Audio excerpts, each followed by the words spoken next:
दोस्तों, आपको टेस्ट भी करवाया जाएगा, ट्रिक भी बताई जाएगी। तो जल्दी से बताएं, बकरी बिलाप के रचनाकार कौन है? दोस्तों 2 सेकंड है आपके पास। और आपको पता है दोस्तों कि भारत में बकरी बहुत हैं, भारत में बकरियां बहुत हैं। अगर किसी की बकरी को थोड़ा सा कुछ हो जाता है तो लोग बिलाप करने लगते हैं। भारत में किसी की बकरी को किसी थोड़ा सा कुछ हो जाता है तो क्या करने लगते हैं? बिलाप करने लगते हैं। कहाँ पर? भारत में। तो बकरी को कुछ हो जाता है तो बिलाप करने लगते हैं भारत में। तो भारतेंदु किसकी रचना हो जाएगी ये?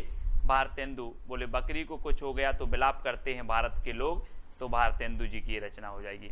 यानी कि जो आ नंबर है वो आपका बिल्कुल सही हो जाएगा। ठीक है, अगला है दोस्तों, आनंद अरुणोदय के रचनाकार कौन है? दोस्तों आपको पता है कि लास्ट में आपको एक चैलेंज प्रश्न दिया जाएगा और इसका उत्तर आपको लिखना होता है और सबसे अच्छी ट्रिक आपको कौन सी लगी वो आपको बताना होता है। ठीक है, आनंद अरुणोदय की रचनाकार बताना है दोस्तों। 4 विकल्प हैं और 4 में आपका बिल्कुल सही आंसर क्या होगा? 2 सेकंड में आपने उत्तर का चयन किया है, प्रेमघन। बद्री नारायण चौधरी प्रेमघन की रचना है आनंद अरुणोदय। और दोस्तों अगर कोई 2 शब्द प्रेम के आपसे बोल दे तो आनंद आ जाता है। काय के शब्द बोल दे? प्रेम के। 2 शब्द प्रेम के बोल दे तो आनंद आ जाता है। तो आनंद अरुणोदय रचना किसकी होगी? प्रेमघन की कि भारतेंदु की? प्रेमघन की होगी ना। और दोस्तों आपको पता है एक इन्होंने आनंद कादम्बनी पत्रिका भी निकाली थी, आनंद कादम्बनी, है ना, इसको भी आपको याद रखना है। आनंद कादम्बनी पत्रिका किसने निकाली थी? प्रेमघन साहब ने, है ना। पूछा जाता है आनंद कादम्बनी पत्रिका किसने निकाली थी? प्रेमघन ने। अगला है प्रेम संपत्ति लता के रचनाकार दोस्त कौन है? दोस्तों आपको पता है दोस्तों कि प्रेम की संपत्ति किसके पास थी? हम बोलते हैं कि हमारे ये प्रॉपर्टी है, हमारी वो है, हमारे पास इतनी संपत्ति है, लेकिन जो प्रेम रूपी संपत्ति थी वो किसके पास थी? आपको पता होगा, आप पढ़ते हैं कि मोहन के पास, मोहन यानी कि श्री कृष्ण के पास थी दोस्तों प्रेम रूपी संपत्ति। तो याद रख लेना, मोहन से जगमोहन, ठाकुर जगमोहन, है ना। आपने पढ़ा होगा कृष्ण जी की पास क्या थी? प्रेम रूपी संपत्ति, सब लोग उनसे प्रेम करते थे। तो प्रेम रूपी संपत्ति किसके पास थी? मोहन। तो मोहन से बनेगा जगमोहन, ठाकुर जगमोहन की रचना है प्रेम संपत्ति लता। ठीक है, अगला है मन की लहर की रचनाकार कौन है?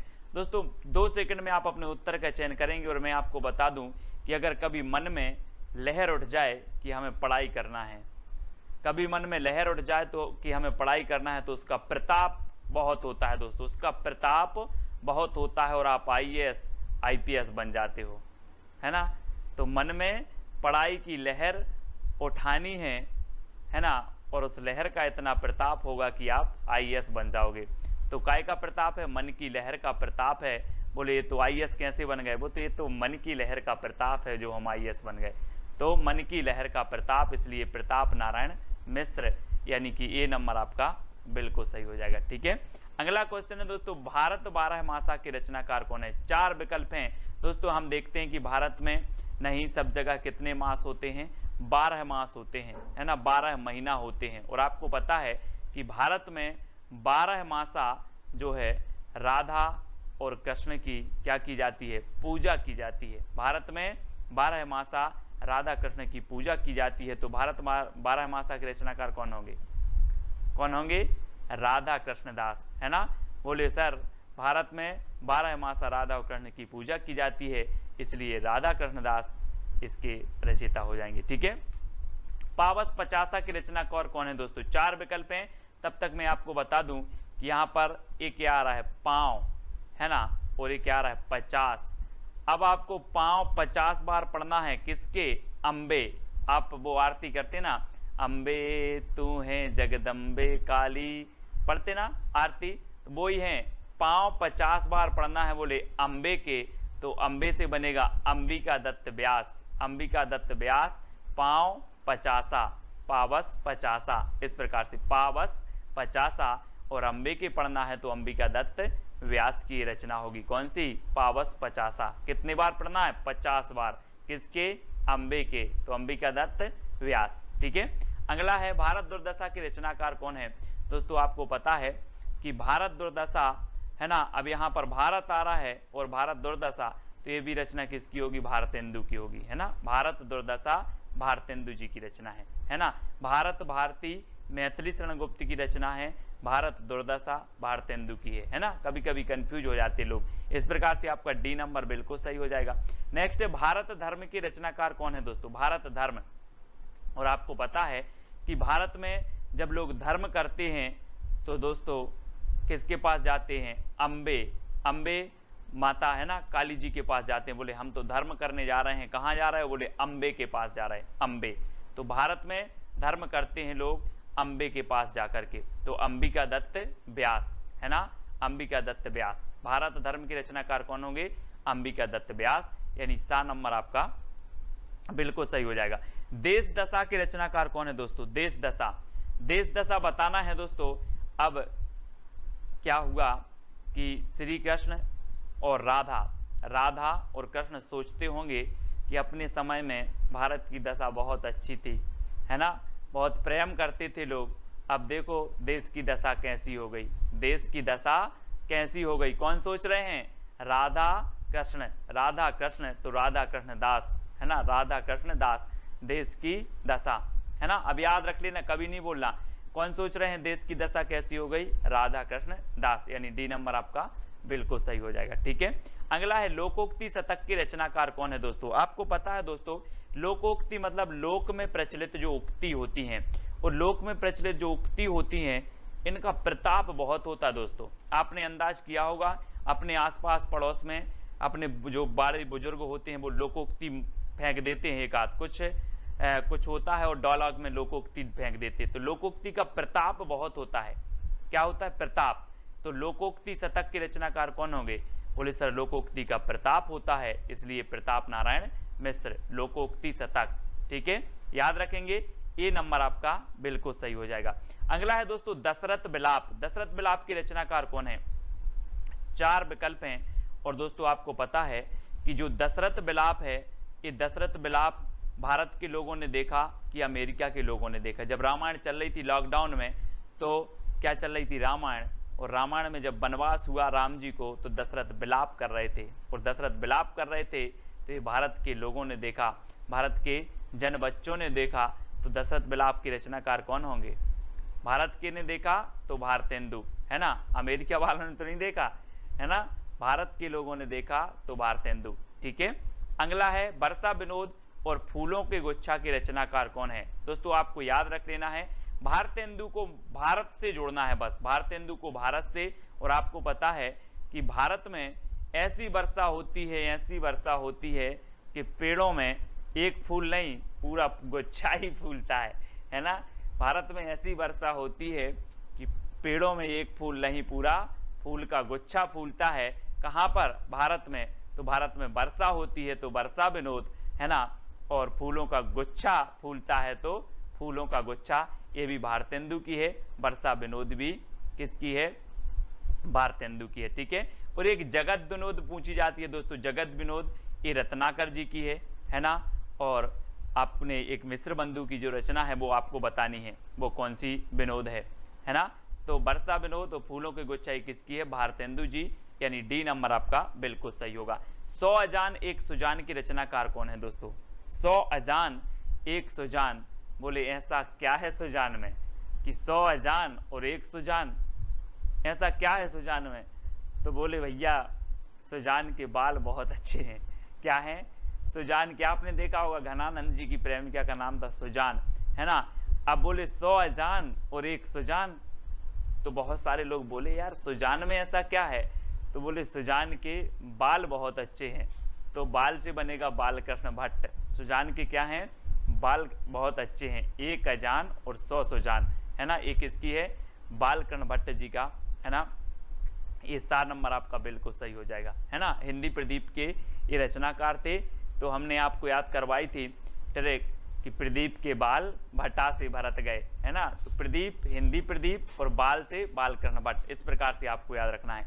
अगला है दोस्तों नूतन ब्रह्मचारी के रचनाकार कौन है, और 4 विकल्प हैं, 2 सेकंड है। नूतन मतलब होता है नया, नूतन मतलब होता है क्या, नया।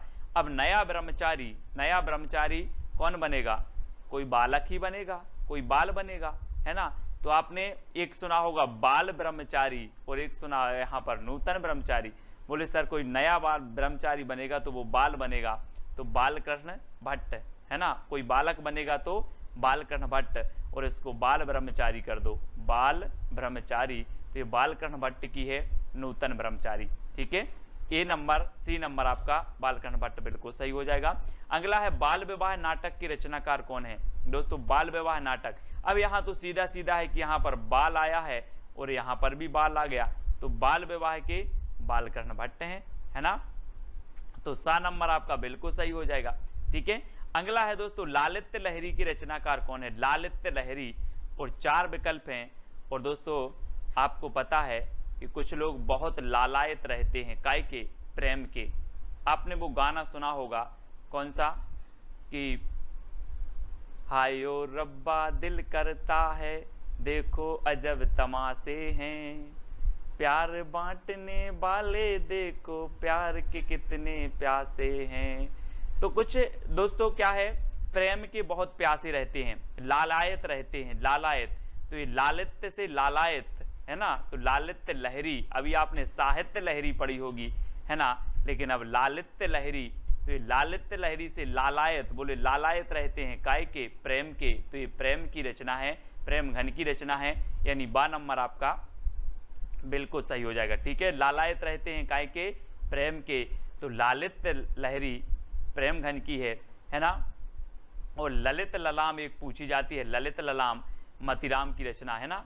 तो ललित ललाम रीतिकाल में मतीराम की है। लालित लहरी ये भारतेंदु युग में प्रेम घन की है, क्योंकि लालित से लालायत रहते हैं प्रेम के, ठीक है। श्यामा लता और श्यामा सरोजनी, ये किसकी रचना है। दोस्तों आपको श्यामा से श्याम, और श्याम कृष्ण को बोलते हैं, और कृष्ण का दूसरा नाम क्या है, मोहन। तो मोहन की होगी जगमोहन सिंह ठाकुर, है ना। श्यामा लता और श्यामा सरोजनी, है ना। तो श्याम किसको बोलते हैं, मोहन को। तो ठाकुर जगमोहन सिंह की दोनों रचना है, श्यामा लता और श्यामा सरोजनी, ठीक है। किसकी है, जगमोहन सिंह की। अगला क्वेश्चन है बंदर सभा के रचनाकार कौन है। दोस्तों आपको पता है दोस्तों कि भारत में बंदर की भी सभा होती है, भारत में बंदर की भी सभा होती है। अमेरिका में नहीं होती, कहाँ होती है, भारत में। तो भारत में बंदर सभा होती है, तो बंदर सभा के रचनाकार कौन होंगे, कौन होंगे, बंदर सभा भारत में होती है तो कौन होंगे, भारतेंदु की प्रेम घन, भारतेंदु होगी ना, भारत में होती है बंदर सभा, तो भारतेंदु जी की रचना है, ठीक है। अगला क्वेश्चन है देवयानी की रचनाकार कौन है। दोस्तों देवयानी, देव यानी क्या होता है, देव यानी, बोले सर देव यानी होता है मोहन, यानी कि कृष्ण जी। देव यानी मोहन, देव यानी मोहन। अब बोलते ना कि देव यानी क्या होता है, देव का मतलब क्या होता है, ऐसे करते ना। तो देव यानी मोहन, देव यानी मोहन, ठीक है। तो देवयानी के रचनाकार कौन होंगे, जगमोहन सिंह, ठाकुर जगमोहन सिंह, ठीक है। इस प्रकार से याद रखेंगे। अगला है अलौकिक लीला के रचनाकार कौन है। दोस्तों आपको पता है कि पहले क्या करते थे, जो भगवान थे वो क्या करते थे, प्रेम करते थे, तो बोले ये तो अलौकिक लीला है। भगवान प्रेम करते थे तो अलौकिक लीला है। तो क्या करते थे, प्रेम, तो प्रेम से प्रेम घन, अलौकिक लीला, है ना। बोले ये तो अलौकिक लीला है, प्रेम की अलौकिक लीला, प्रेम की अलौकिक लीला, याद रख लेना इस प्रकार से, प्रेम की अलौकिक लीला। सबसे पहली जो आपकी रचना है वैदेही वनवास और प्रिय प्रवास की रचनाकार कौन है। 2 सेकंड आपको दिए जाएंगे, आपको उत्तर कमेंट में लिखना है। और दोस्तों जब तक मैं आपको बता दूं कि वनवास किसको हुआ था, अयोध्या के राजा राम को हुआ था। किसको हुआ था, अयोध्या के राजा राम को वनवास हुआ था, है ना। तो अयोध्या से उपाध्याय आपका उत्तर होगा।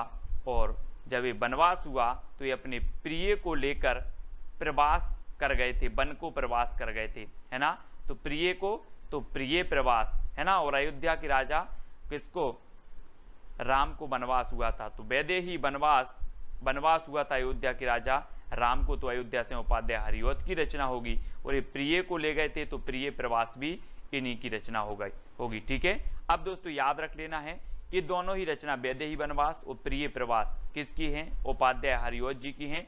और प्रिय प्रवास ये हिंदी का खड़ी बोली का प्रथम महाकाव्य है, खड़ी बोली का प्रथम महाकाव्य माना जाता है प्रिय प्रवास, ठीक है। इसको याद रखेंगे। अगला है मिलन पथिक, मानसी, स्वप्न की रचनाकार कौन है? तो रचनाकार कौन है दोस्तों? आपका बिल्कुल सही आंसर होगा वो कौन होंगे? उत्तर आपका सही हो जाएगा दोस्तों राम नरेश त्रिपाठी। कौन है? त्रिपाठी। यानी कि आपका जो विकल्प नंबर सी है वो बिल्कुल सही हो जाएगा। ठीक है, मिलन, पथिक, मानसी और स्वप्न, ये राम नरेश त्रिपाठी की चारों रचनाएं हैं। इनको याद कर लेना, इनका क्रम भी यही है दोस्तों।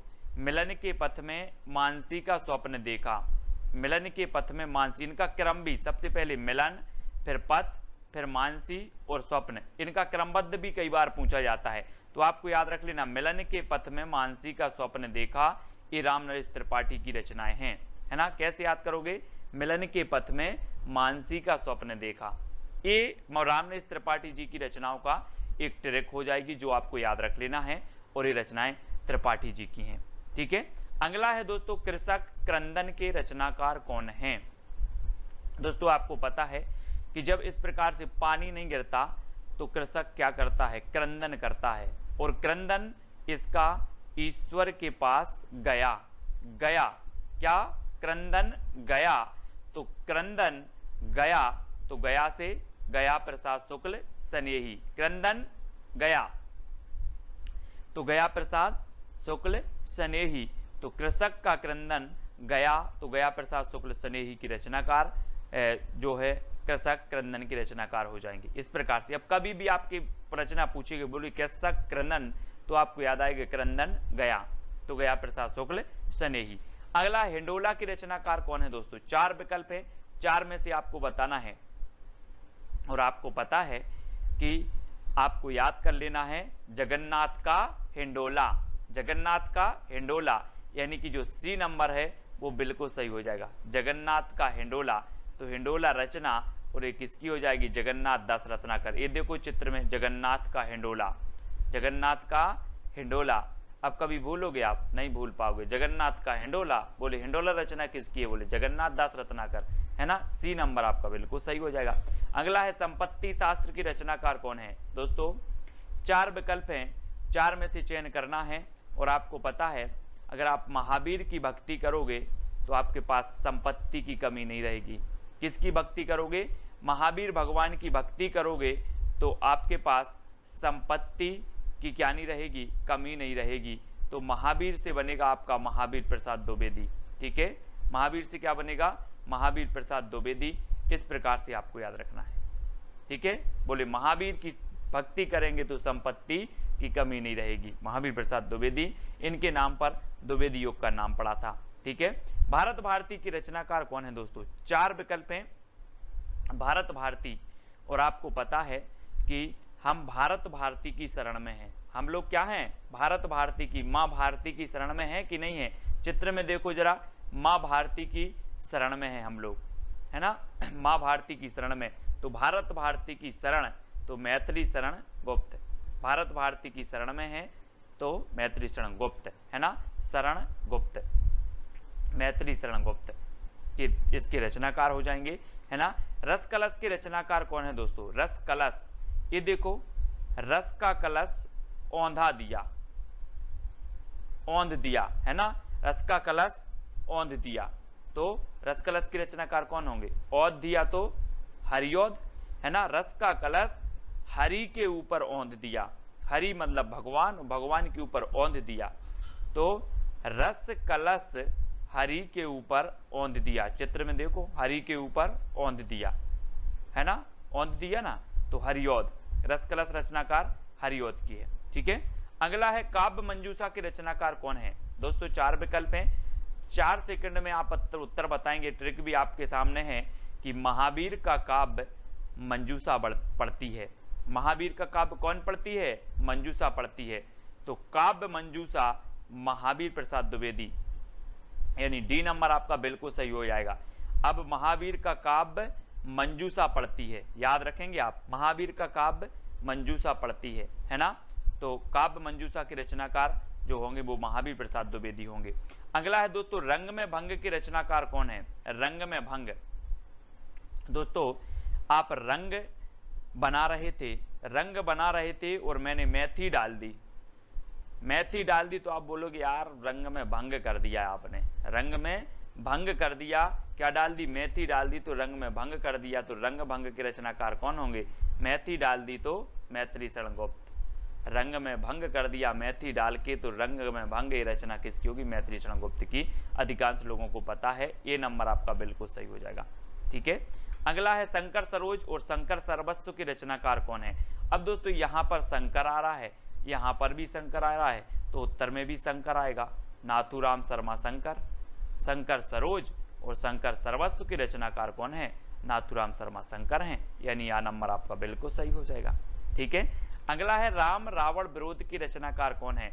दोस्तों राम और रावण का क्या है? एक दूसरे से विरोध चलता था और राम और रावण के विरोध में कोई राय नहीं देना, है ना।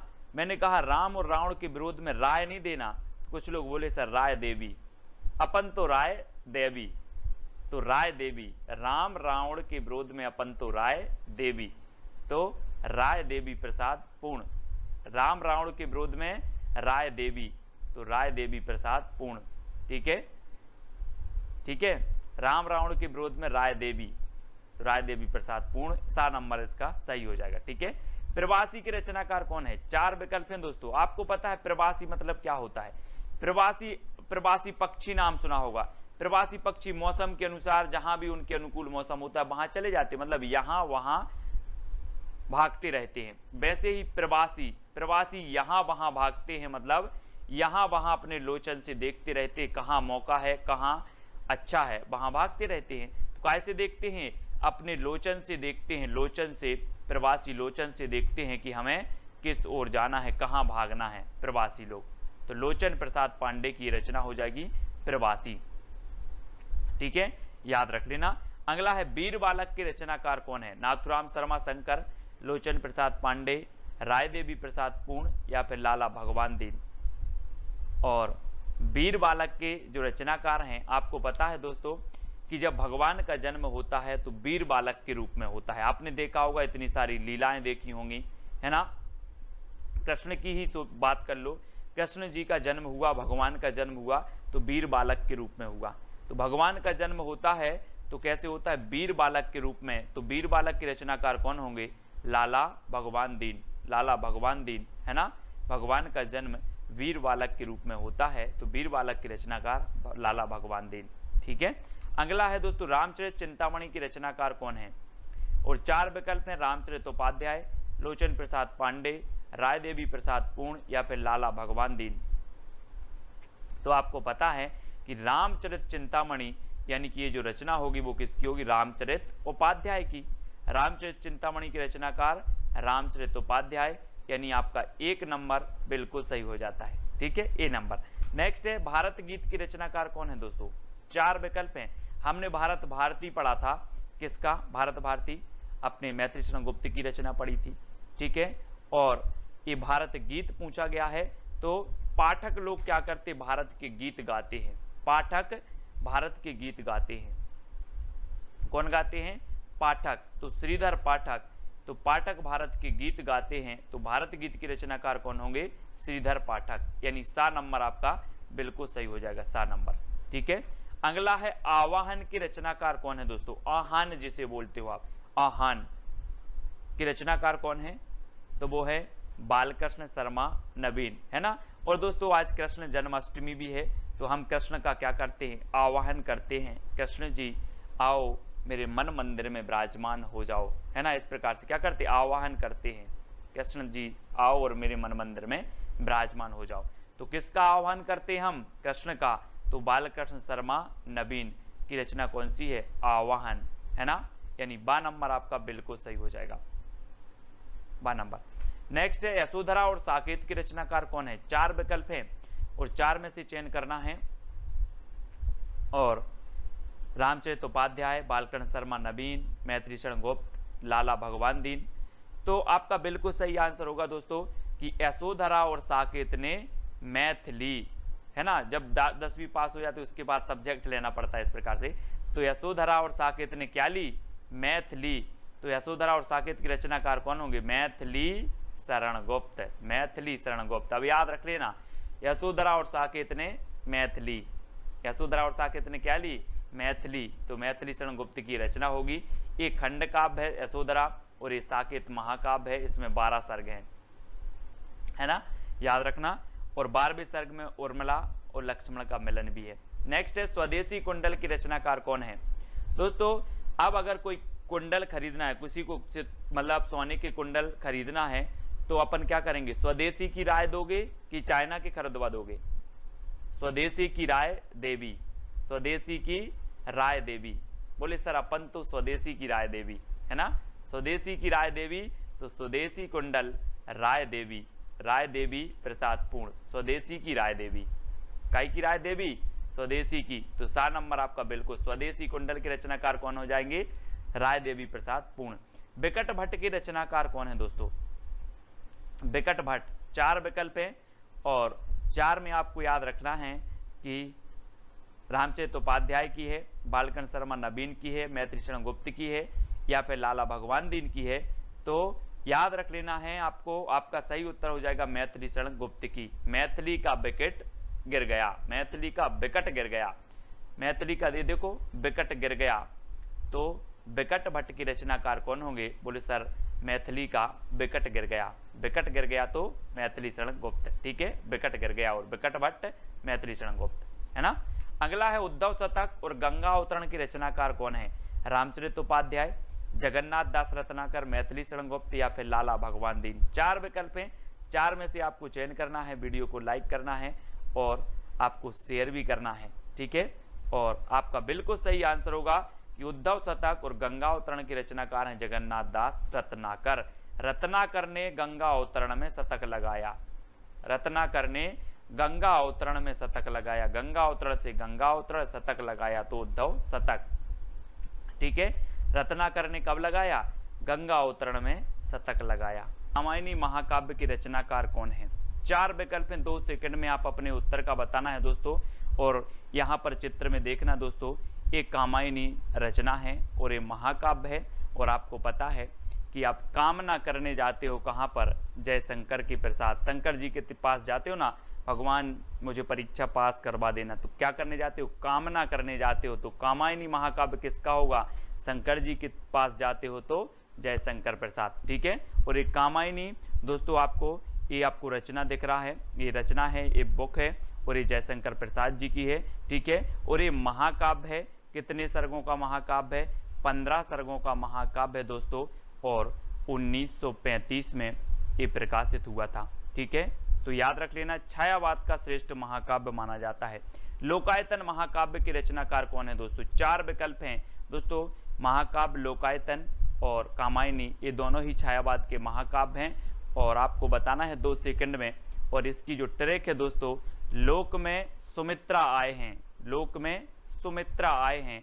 तो लोक में तो लोकायतन और सुमित्रा आए हैं तो सुमित्रा नंदन पंत।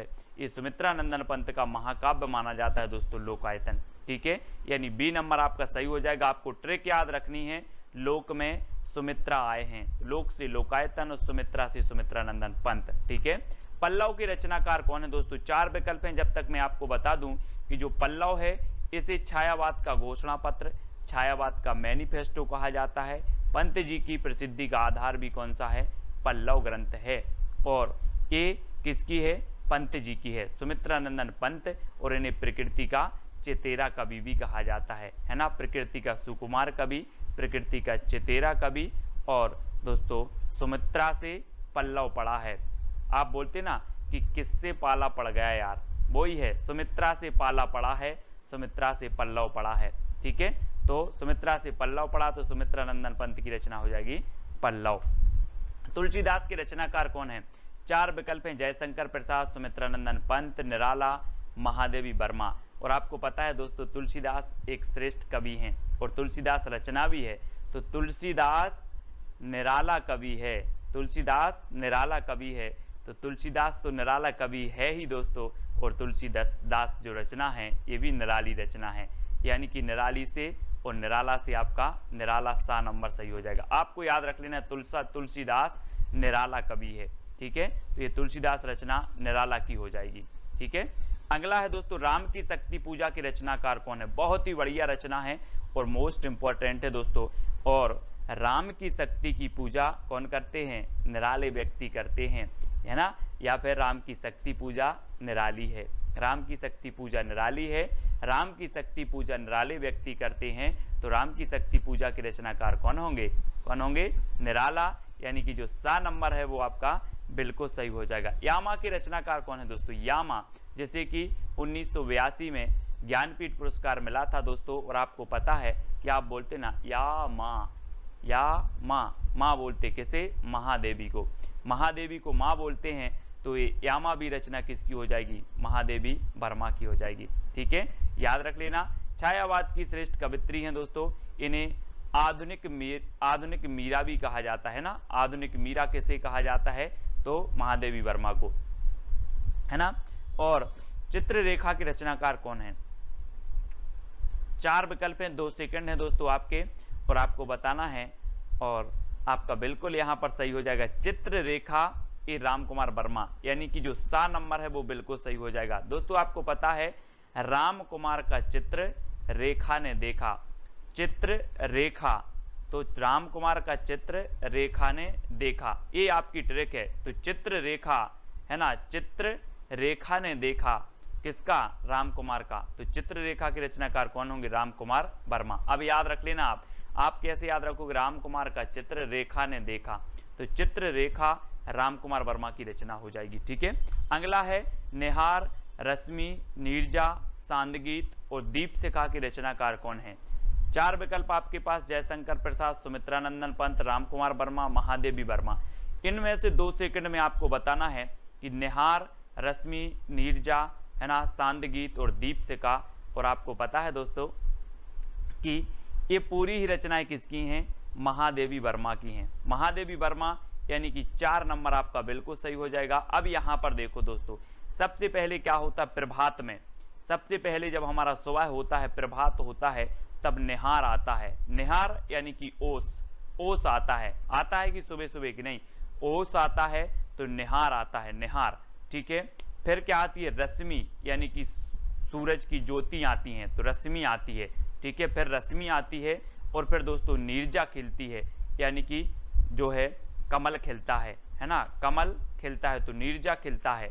ठीक है, फिर सांदगीत, फिर सांदगीत में हम क्या करते हैं, सांदगीत की बेला आती है, शाम को सांदगीत की बेला आती है, और उसके बाद हम महादेवी को क्या जलाते हैं, दीपशिखा जलाई जाती है, महादेवी को दीपशिखा जलाई जाती है। तो अब याद रख लेना, आप थोड़ा सा अपना मुंह ऊपर करो और देखो कि सबसे पहले प्रभात आता है ना, प्रभात आता है, फिर दोस्तों रश्मि आती है ना, फिर रश्मि आती है, फिर नीरजा खिलता है, फिर सांदगीत गाते हैं, सांदगीत की बेला आती है, और फिर महादेवी के सामने हम दीपशिखा जलाते हैं। तो ये चारों ही रचनाएं जो हो जाएंगी, 5 रचनाएं किसकी होंगी, महादेवी वर्मा की।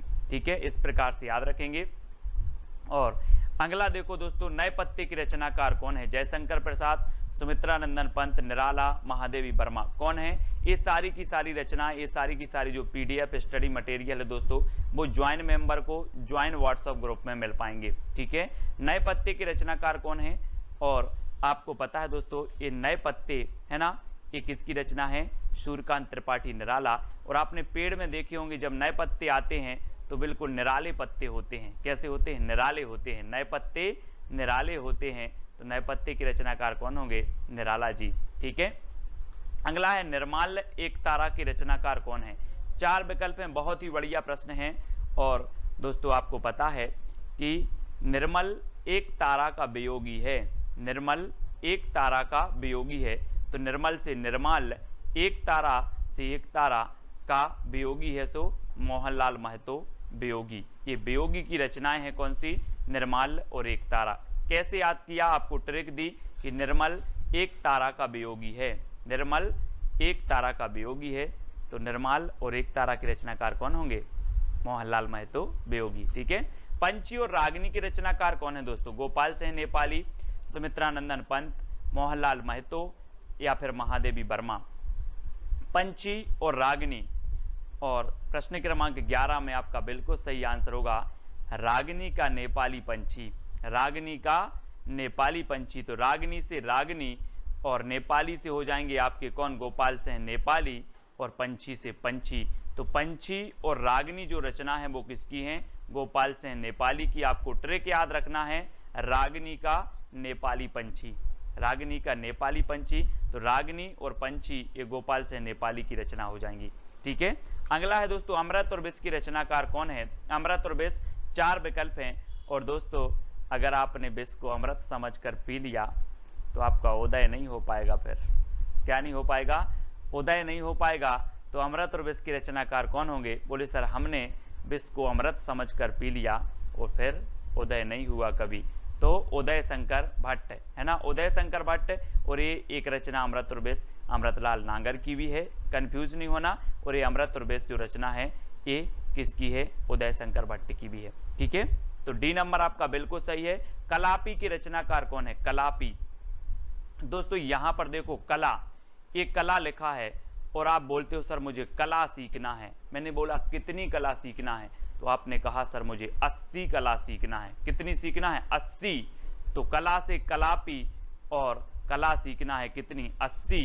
तो आरसी प्रसाद सिंह, आरसी 80 से आरसी प्रसाद सिंह की रचना है कलापी, कई बार पूछी गई है। अब कभी नहीं भूलना कितनी कला सीखना है, 80 कला सीखना है, 80। ठीक है, अगला है अंतर्ध्वनि की रचनाकार कौन है दोस्तों। अंतर्ध्वनि, अंतर की ध्वनि मतलब अंदर की ध्वनि को जानो, अंतर की ध्वनि को जानना है। तो जानना है तो जनार्दन झा, जनार्दन है ना, अंतर्ध्वनि को क्या करना है, जानना है, जनार्दन, जनार्दन झा द्विज की रचना हो जाएगी बी नंबर। अंतर्ध्वनि के रचनाकार कौन है आपसे पूछा जाएगा, तो आप बोलोगे सर अंतर की ध्वनि को जानना है तो जनार्दन झा। ठीक है, अगला है मानसी, राका और विसर्जन की रचनाकार कौन है। दोस्तों एक मानसी राम त्रिपाठी जी की भी है। ठीक है, और याद रख लेना है। और ये मानसी जो रचना है ये आपकी उदय शंकर भट्ट की भी है। ठीक है, ऐसे आप याद रखेंगे मानसी, राका और विसर्जन। मानसी रुको, उदय शंकर का विसर्जन मत करना। मानसी रुको, उदय शंकर का विसर्जन मत करना। तो मानसी से मानसी, रुको से राका और विसर्जन से विसर्जन। मानसी, राका और विसर्जन है ना। और अमृत और विष ये 4 रचनाएं इनकी हैं, कौन की, उदय शंकर भट्ट की। मानसी रुको, उदय शंकर का विसर्जन मत करना। मानसी रुको, उदय शंकर का विसर्जन मत करना, ये किसकी रचनाएं हो गई, उदय शंकर भट्ट, यानी डी नंबर आपका बिल्कुल सही हो जाएगा। ठीक है, अगला है कुकुरमुत्ता के रचनाकार कौन है। 4 विकल्प हैं दोस्तों, जरा इस चित्र को देखो। कुकुरमुत्ता ये किसकी है, ये देखो बिल्कुल निराला होता है दोस्तों। ये कुकुरमुत्ता देखो कैसा छत्ता सा बना है, निराला ही होता है। आप देखो जरा, निराला, ये निराला होता है कुकुरमुत्ता।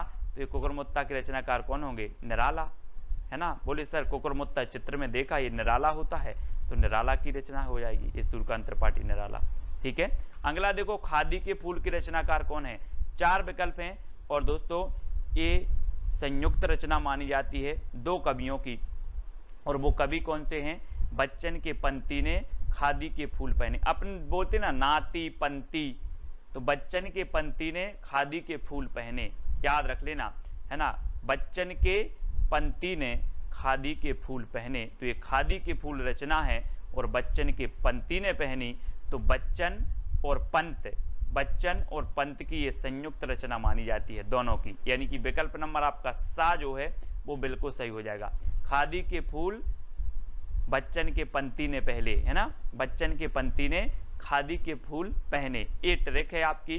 तो खादी के फूल जो रचना है ये बच्चन और पंत की हो जाएगी। ठीक है, इसको आप याद रखेंगे। अगला है करुणालय और आंसू की रचनाकार कौन है। दोस्तों आपको ट्रिक कौन सी अच्छी लगी है वो आप बता देना। और आप ज्वाइन व्हाट्सएप ग्रुप से ज्वाइन होना चाहते हैं, है ना, जुड़ना चाहते हैं, तो आपको चैनल के ज्वाइन मेंबर बनना पड़ेगा। ज्वाइन मेंबर का अलग से व्हाट्सएप ग्रुप है और जो है सब्सक्राइबर मेंबर का अलग से व्हाट्सएप ग्रुप है। ठीक है, तो ज्वाइन मेंबर को विशेष जो है यहाँ पर स्टडी मटेरियल प्रेषित किया जाता है दोस्तों, और सब्सक्राइब मेंबर को टेस्ट आदि बहुत सारी चीज़ें करवाई जाती हैं। तो आप ज्वाइन मेंबर बनना चाहते हैं तो चैनल के ज्वाइन बटन पर क्लिक करें और वहाँ से आप कुछ राशि पे करके जो है ज्वाइन मेंबर बन सकते हो। करुणालय और आंसू की रचनाकार कौन है। दोस्तों आपको पता है कि करुणालय आंसू, करुणा के आंसू, हम पढ़ते ना करुणा के आंसू शंकर जी के सामने करुण के आंसू, ऐसे लिख लो, शंकर जी के सामने करुण के आंसू बहाते हैं, करुणा के आंसू बहाते हैं, करुण से करुणा कर दो, करुणा के आंसू बहाते हैं, किसके सामने, शंकर जी के सामने। तो शंकर जी यानी कि जयशंकर प्रसाद, वैसे तो करुणालय और आंसू सभी को पता होगा, लेकिन याद रख लें कि जो है शंकर जी के सामने करुणा के आंसू बहाते हैं, करुणा के आंसू, करुणालय और आंसू, ठीक है। इस प्रकार से कामायनी इनकी हम रचना पढ़ चुके हैं, ठीक है। करुणालय भी है, आंसू भी है, झरना भी है, और उर्वशी एक इनकी रचना भी है, ठीक है। तो इनको भी आपको याद रखेंगे। और यहाँ पर शंकर जी के सामने करुणा के आंसू बहाते हैं। लहर, झरना और उर्वशी की रचनाकार कौन है दोस्तों? 4 विकल्प हैं, 4 में से आपको बताना है, और यहाँ पर आपका जो बिल्कुल सही आंसर हो जाएगा वो क्या हो जाएगा? लहर। यहाँ पर देखो दोस्तों, ये शंकर जी बैठे हुए हैं, है ना, शंकर जी बैठे हैं, और यहाँ से इनके जटों से लहर निकली, तो लहर निकली तो मानो ऐसा लग रहा था कि झरना निकला है, कोई झरना, है ना। और जब लोगों ने देखा तो लोगों के ओर बसी, लोगों के ओर मतलब हृदय, और हृदय में बसी, तो ऐसी लहर निकली कि झरना लग रहा था, और जब झरना लोगों ने देखा तो लोगों के ओर बसी। तो कहाँ से? शंकर जी की जटाओं से। आप बोलते ना कि गंगा निकली है, तो लहर, झरना और उर्वशी के रचनाकार कौन होंगे? जयशंकर प्रसाद, ठीक है। शंकर जी का नाम आ रहा है तो यहाँ भी जयशंकर प्रसाद। कि कृष्णार्जुन युद्ध 1918 के रचनाकार कौन है? अब 2 सेकंड आपको दिए जाते हैं, 4 विकल्प आपके पास हैं दोस्तों। अब यहाँ पर एक रचना आई है कृष्णार्जुन युद्ध। अब दोस्तों एक बात कॉमन सेंस लगाना कि कृष्ण और अर्जुन का युद्ध क्यों हुआ होगा? क्यों हुआ होगा? माखन के चक्कर में। काय के चक्कर में? यहाँ पर देखो, कृष्ण और अर्जुन का बोले सर, कृष्ण और अर्जुन का युद्ध हुआ था माखन के चक्कर में। तो कृष्ण अर्जुन युद्ध के रचनाकार कौन होंगे? माखन के चक्कर में हुआ तो माखनलाल चतुर्वेदी, ठीक है। माखन के चक्कर में माखनलाल चतुर्वेदी। इस प्रकार से याद करेंगे, बोले माखन के चक्कर में कृष्ण और अर्जुन का युद्ध हुआ, ठीक है। ये आपकी ट्रिक हो गई। नेक्स्ट है जय हिंद के रचनाकार कौन है दोस्तों? जी हाँ दोस्तों, जय हिंद रचना भी है, 1948 की है। अब आपको बताना इसके रचनाकार कौन है। तो ट्रिक है दोस्तों, सियाराम की शरण में जय हिंद लिखा। किसकी शरण में? यहां पर चित्र में देखो, सियाराम की शरण में जय हिंद लिखा, ठीक है। तो किसकी शरण में? सियाराम शरण गुप्त, ठीक है। ये हो जाएंगे दोस्तों आपको। जय हिंद रचना है इनकी, 1948 की रचना है। और आपको पता होगा कि जो सियाराम शरण गुप्त हैं, ये मैथिली शरण गुप्त के छोटे भाई थे, अनुज थे, ठीक है। और इनकी रचना है जय हिंद 1948 की। हमने कैसे याद किया कि सियाराम की शरण में जय हिंद लिखा, तो जय हिंद रचना सियाराम शरण की, ठीक है। अगला है कुमकुम 1936 के रचनाकार कौन है? 4 विकल्प हैं दोस्तों, 4 में से चयन करना है। और एक चीज बताना कि कुमकुम एक बिंदी आती है, आपको पता होगा, है ना। कुमकुम एक सीरियल भी आता है, कुमकुम एक बिंदी भी आती है। 4 विकल्प में से आप सही बताना, और आपका बिल्कुल सही आंसर होगा दोस्तों बालकृष्ण शर्मा नवीन, है ना। बालकृष्ण शर्मा नवीन कुमकुम। और देखना दोस्तों, आप थोड़ा सा इमेज करना कि ये बाल हैं, यहाँ पर देखो ये बाल हैं, बालों के नीचे आप क्या लगाते हो? कुमकुम लगाते हो, ठीक है। और ये आपकी पलक हैं, दोनों पलकों के बीच में आप कुमकुम लगाते हो। तो बालों के नीचे यानी कि बालकृष्ण भट्ट नीचे कुमकुम लगाते हो तो कुमकुम, और दोनों पलकों के बीच में तो आपलक, पलक के बीच में तो आपलक भी इनकी रचना हो जाएगी, ठीक है। और कौन लगाती है? उर्मिला। कैसे ट्रिक है इसकी?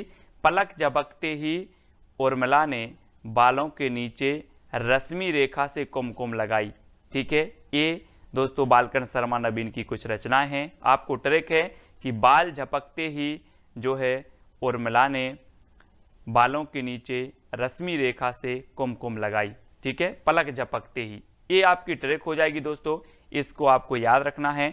और इनकी रचनाएं देखो, क्रमबद्ध कुमकुम 1936 की, आपलक 1951, रश्मि रेखा 1951, क्वासी 1952, हम बिस्पाई जन्म के 1955 और उर्मिला 1957, ठीक है। ये बालकृष्ण शर्मा नवीन की रचना है। अब आपको याद रख लेना है, पलक झपकते ही उर्मिला के उर्मिला ने बालों के नीचे रश्मि रेखा से कुमकुम लगाई। ठीक है, ये चीज आपको याद रखनी है और इनकी रचनाएं याद हो जाती हैं, साथ ही क्रमबद्ध भी हैं, सन भी आपको दिए हैं। ठीक है, ये उर्मिला हैं और पलक झपकते ही, तो उर्मिला से उर्मिला, पलक से आपलक, बालों के नीचे कुमकुम तो ये कुमकुम। ठीक है, तो इस प्रकार से आपको याद कर लेना है इनकी रचनाएं, और इसके पहले के बहुत सारे जो वीडियो हैं वो आपको जरूर देखना है दोस्तों। ठीक है, बिखरे मोती और त्रिधारा के रचनाकार कौन है? 4 विकल्प हैं, सुभद्रा कुमारी चौहान, सियाराम शरण गुप्त, बालकृष्ण शर्मा नवीन या फिर रामधारी सिंह दिनकर। और आपको पता है दोस्तों, ट्रिक भी मैंने नीचे दी है कि सुभद्रा के बिखरे मोती की त्रिधारा निकली। सुभद्रा के जो बिखरे मोती थे उनकी कितनी धारा निकली? त्रिधारा निकली। किसकी? सुभद्रा। तो सुभद्रा कुमारी चौहान की बिखरे मोती और त्रिधारा, ये रचनाएं दोनों ही इनकी हो जाएंगी, यानी आपका उत्तर होगा सुभद्रा कुमारी चौहान। आ नंबर आपका बिल्कुल सही हो जाएगा। ठीक है, परशुराम की प्रतीक्षा के रचनाकार कौन है? 4 विकल्प हैं, पहला है सुभद्रा कुमारी चौहान, सियाराम शरण गुप्त, बालकृष्ण शर्मा नवीन या फिर रामधारी सिंह दिनकर। और आपको पता है दोस्तों कि रामधारी सिंह दिनकर को अनल का कवि कहा जाता है, ओज का कवि कहा जाता है, और परशुराम की प्रतीक्षा इनकी दोस्तों बहुत ही बढ़िया रचना है, कई बार पूछी गई है। नीचे ट्रिक दी है कि परशुराम की प्रतीक्षा में उर्वशी और रश्मि ने कुरुक्षेत्र में हुंकार भरी, है ना। तो ये चीज़ आपको याद रखनी है कि परशुराम की प्रतीक्षा में जो है उर्वशी और रश्मि ने कुरुक्षेत्र में जो है हुंकार भरी। तो इनकी परशुराम की प्रतीक्षा, उर्वशी, रश्मि, कुरुक्षेत्र और हुंकार, ये इनकी रचनाएं हो जाएंगी। ठीक है, और एक इनकी रचना और है, कौन सी? रेणुका। रेणुका भी आपको याद रख लेनी है। ठीक है, इन्हीं की है, दिनकर जी की। और उर्वशी के लिए दोस्तों इन्हें 1978 में ज्ञानपीठ पुरस्कार भी मिला है। ठीक है, तो याद रखेंगे, क्या याद रखना? परशुराम की प्रतीक्षा में उर्वशी और रश्मि ने कुरुक्षेत्र में हुंकार भरी। ठीक है, ये चीज आपको याद रखनी है। हल्दी घाटी के रचनाकार कौन है? हल्दी घाटी के रचनाकार बताना है दोस्तों, मैथिली शरण गुप्त, श्याम नारायण पांडे, बालकृष्ण शर्मा नवीन या फिर रामधारी सिंह दिनकर। और आपका बिल्कुल सही आंसर क्या हो जाएगा? हल्दी घाटी के जो रचनाकार हैं वो हैं श्याम नारायण पांडे। श्याम नारायण पांडे। अब एक चीज याद रख लेना दोस्तों, एक रचना है श्याम सगाई। श्याम सगाई रचना किसकी है? नंददास की रचना है। और श्याम की सगाई में दोस्तों हल्दी जरूर लगेगी। क्या लगेगी? हल्दी लगेगी। तो हल्दी लगेगी तो हल्दी घाटी के रचनाकार कौन होंगे? श्याम। श्याम की सगाई में हल्दी लगेगी। ठीक है, श्याम की सगाई में क्या लगेगी? हल्दी लगेगी। तो हल्दी घाटी जो रचना है वो किसकी होगी? श्याम नारायण पांडे। श्याम आएगा। ठीक है, श्याम नारायण पांडे। और श्याम सगाई ये नंददास की रचना है, ये चीज भी आपको याद रखनी है ना। अब मैं पूछूंगा हल्दी किसको लगेगी? बोले सर श्याम की सगाई में। तो श्याम सगाई, नंददास और हल्दी घाटी, ये श्याम नारायण पांडे। ठीक है, अगला है जीवन संगीत के रचनाकार कौन है? 4 विकल्प हैं दोस्तों। आपको पता है कि जीवन संगीत कब बन जाता है? अगर दोस्तों आप जगन्नाथपुरी चले जाओ तो संगीत जीवन आपका जो है वो संगीत बन जाता है। कहाँ जाना है? जगन्नाथपुरी आपको जाना है तो आपका जीवन संगीत बन जाएगा। और सबसे बड़ी बात है दोस्तों कि यहाँ पर प्रसाद बहुत मिलता है। क्या मिलता है? प्रसाद। तो जीवन संगीत कब बनता है? जब आप जगन्नाथपुरी जाओगे और यहाँ पर प्रसाद मिलता है, तो जगन्नाथ प्रसाद मिलिंद, है ना। प्रसाद मिलिंद, जगन्नाथपुरी में प्रसाद मिलिंद, तो जीवन संगीत बन जाता है ना। इस प्रकार से अब मैं पूछूंगा जीवन संगीत कब बन जाता है, तो आप बताओगे कि सर जगन्नाथपुरी पहुंच जाएं और वहां पर प्रसाद बहुत मिलता है तो जीवन संगीत बन जाता है। ठीक है, तो जीवन संगीत, जगन्नाथ प्रसाद मिलिंद। ठीक है, अगला है ज्वाला के रचनाकार कौन है? 4 विकल्प हैं दोस्तों, मैथिली शरण गुप्त, श्याम नारायण पांडे, जगन्नाथ प्रसाद मिलिंद या फिर केदारनाथ मिश्र। प्रभात आपको पता होगा कि दोस्तों केदारनाथ में जब बाढ़ आई थी तो सभी लोगों ने वहाँ पर जितने लोगों की मृत्यु हुई थी, जितने लोग बह गए थे, कुछ लोग बेघर हो गए थे, है ना, उनके लिए श्रद्धांजलि के लिए क्या जलाई थी? ज्वाला जलाई थी, ज्वाला, है ना। ये देखो यहाँ पर ज्वाला जलाई थी, कहाँ के लिए? केदारनाथ के लिए। तो ज्वाला के रचनाकार कौन होंगे? केदारनाथ नाथ मिश्र प्रभात। अब यहाँ अग्रवाल नहीं जोड़ना, सिंह नहीं जोड़ना, ये केदारनाथ मिश्र प्रभात हैं जिनकी रचना है ज्वाला। ठीक है, ये चीज आपको याद रखनी है। अगला है साहित्य देवता के रचनाकार कौन है। 4 विकल्प हैं और आपको पता है दोस्तों कि साहित्य देवता को आपको माखन देना पड़ेगा तभी ये सारी रचनाएं याद होंगी, है ना। बोले साहित्य देवता माखन खा लो लेकिन ये रचनाएं याद हो जाएं, है ना। अब सभी लोग माखन खवा देना साहित्य देवता को, तो माखन खवा देना तो माखनलाल चतुर्वेदी, है ना, याद रख लेना। अब साहित्य देवता को प्रसन्न करना है तो माखन खवाना पड़ेगा, माखन, है ना। तो साहित्य देवता के रचनाकार माखन खवाना पड़ेगा तो माखनलाल चतुर्वेदी, 1942 की ये रचना है। अगला है मौर्य विजय के रचनाकार कौन है दोस्तों। 4 विकल्प हैं और आपने रामायण बहुत देखी है। मैथिली शरण गुप्त हैं, श्याम नारायण पांडे हैं, जगन्नाथ प्रसाद मिलिंद हैं या फिर सियाराम शरण गुप्त हैं। और आपको पता होगा दोस्तों कि जब श्री राम विजय प्राप्त करके आए तो इन्हें मौर्य मुकुट लगाया गया। क्या लगाया गया, मौर्य मुकुट लगा गया। किसे, सियाराम को, श्री राम को। ठीक है, तो सियाराम शरण गुप्त की रचना होगी कौन सी, मौर्य विजय। बोले मौर्य विजय प्राप्त करे आए तो मौर्य मुकुट लगाए। देखो चित्र में मौर्य मुकुट लगाया गया, ये क्या करके आए थे, ये दोस्तों विजय प्राप्त करके आए थे। तो सियाराम शरण गुप्त की रचना होगी कौन सी, मौर्य विजय। इसको अब याद रखेंगे। अगला है कैदी और कोकिला के रचनाकार कौन है। मैथिली शरण गुप्त हैं, श्याम नारायण पांडे या फिर जगन्नाथ प्रसाद मिलिंद या माखनलाल चतुर्वेदी। तो आपको पता है दोस्तों कैदी और कोकिला को हमें क्या खिलाना है, माखन खिलाना है। बहुत ही प्रसिद्ध रचना हुई है दोस्तों ये माखनलाल चतुर्वेदी जी की, कैदी और कोकिला, है ना।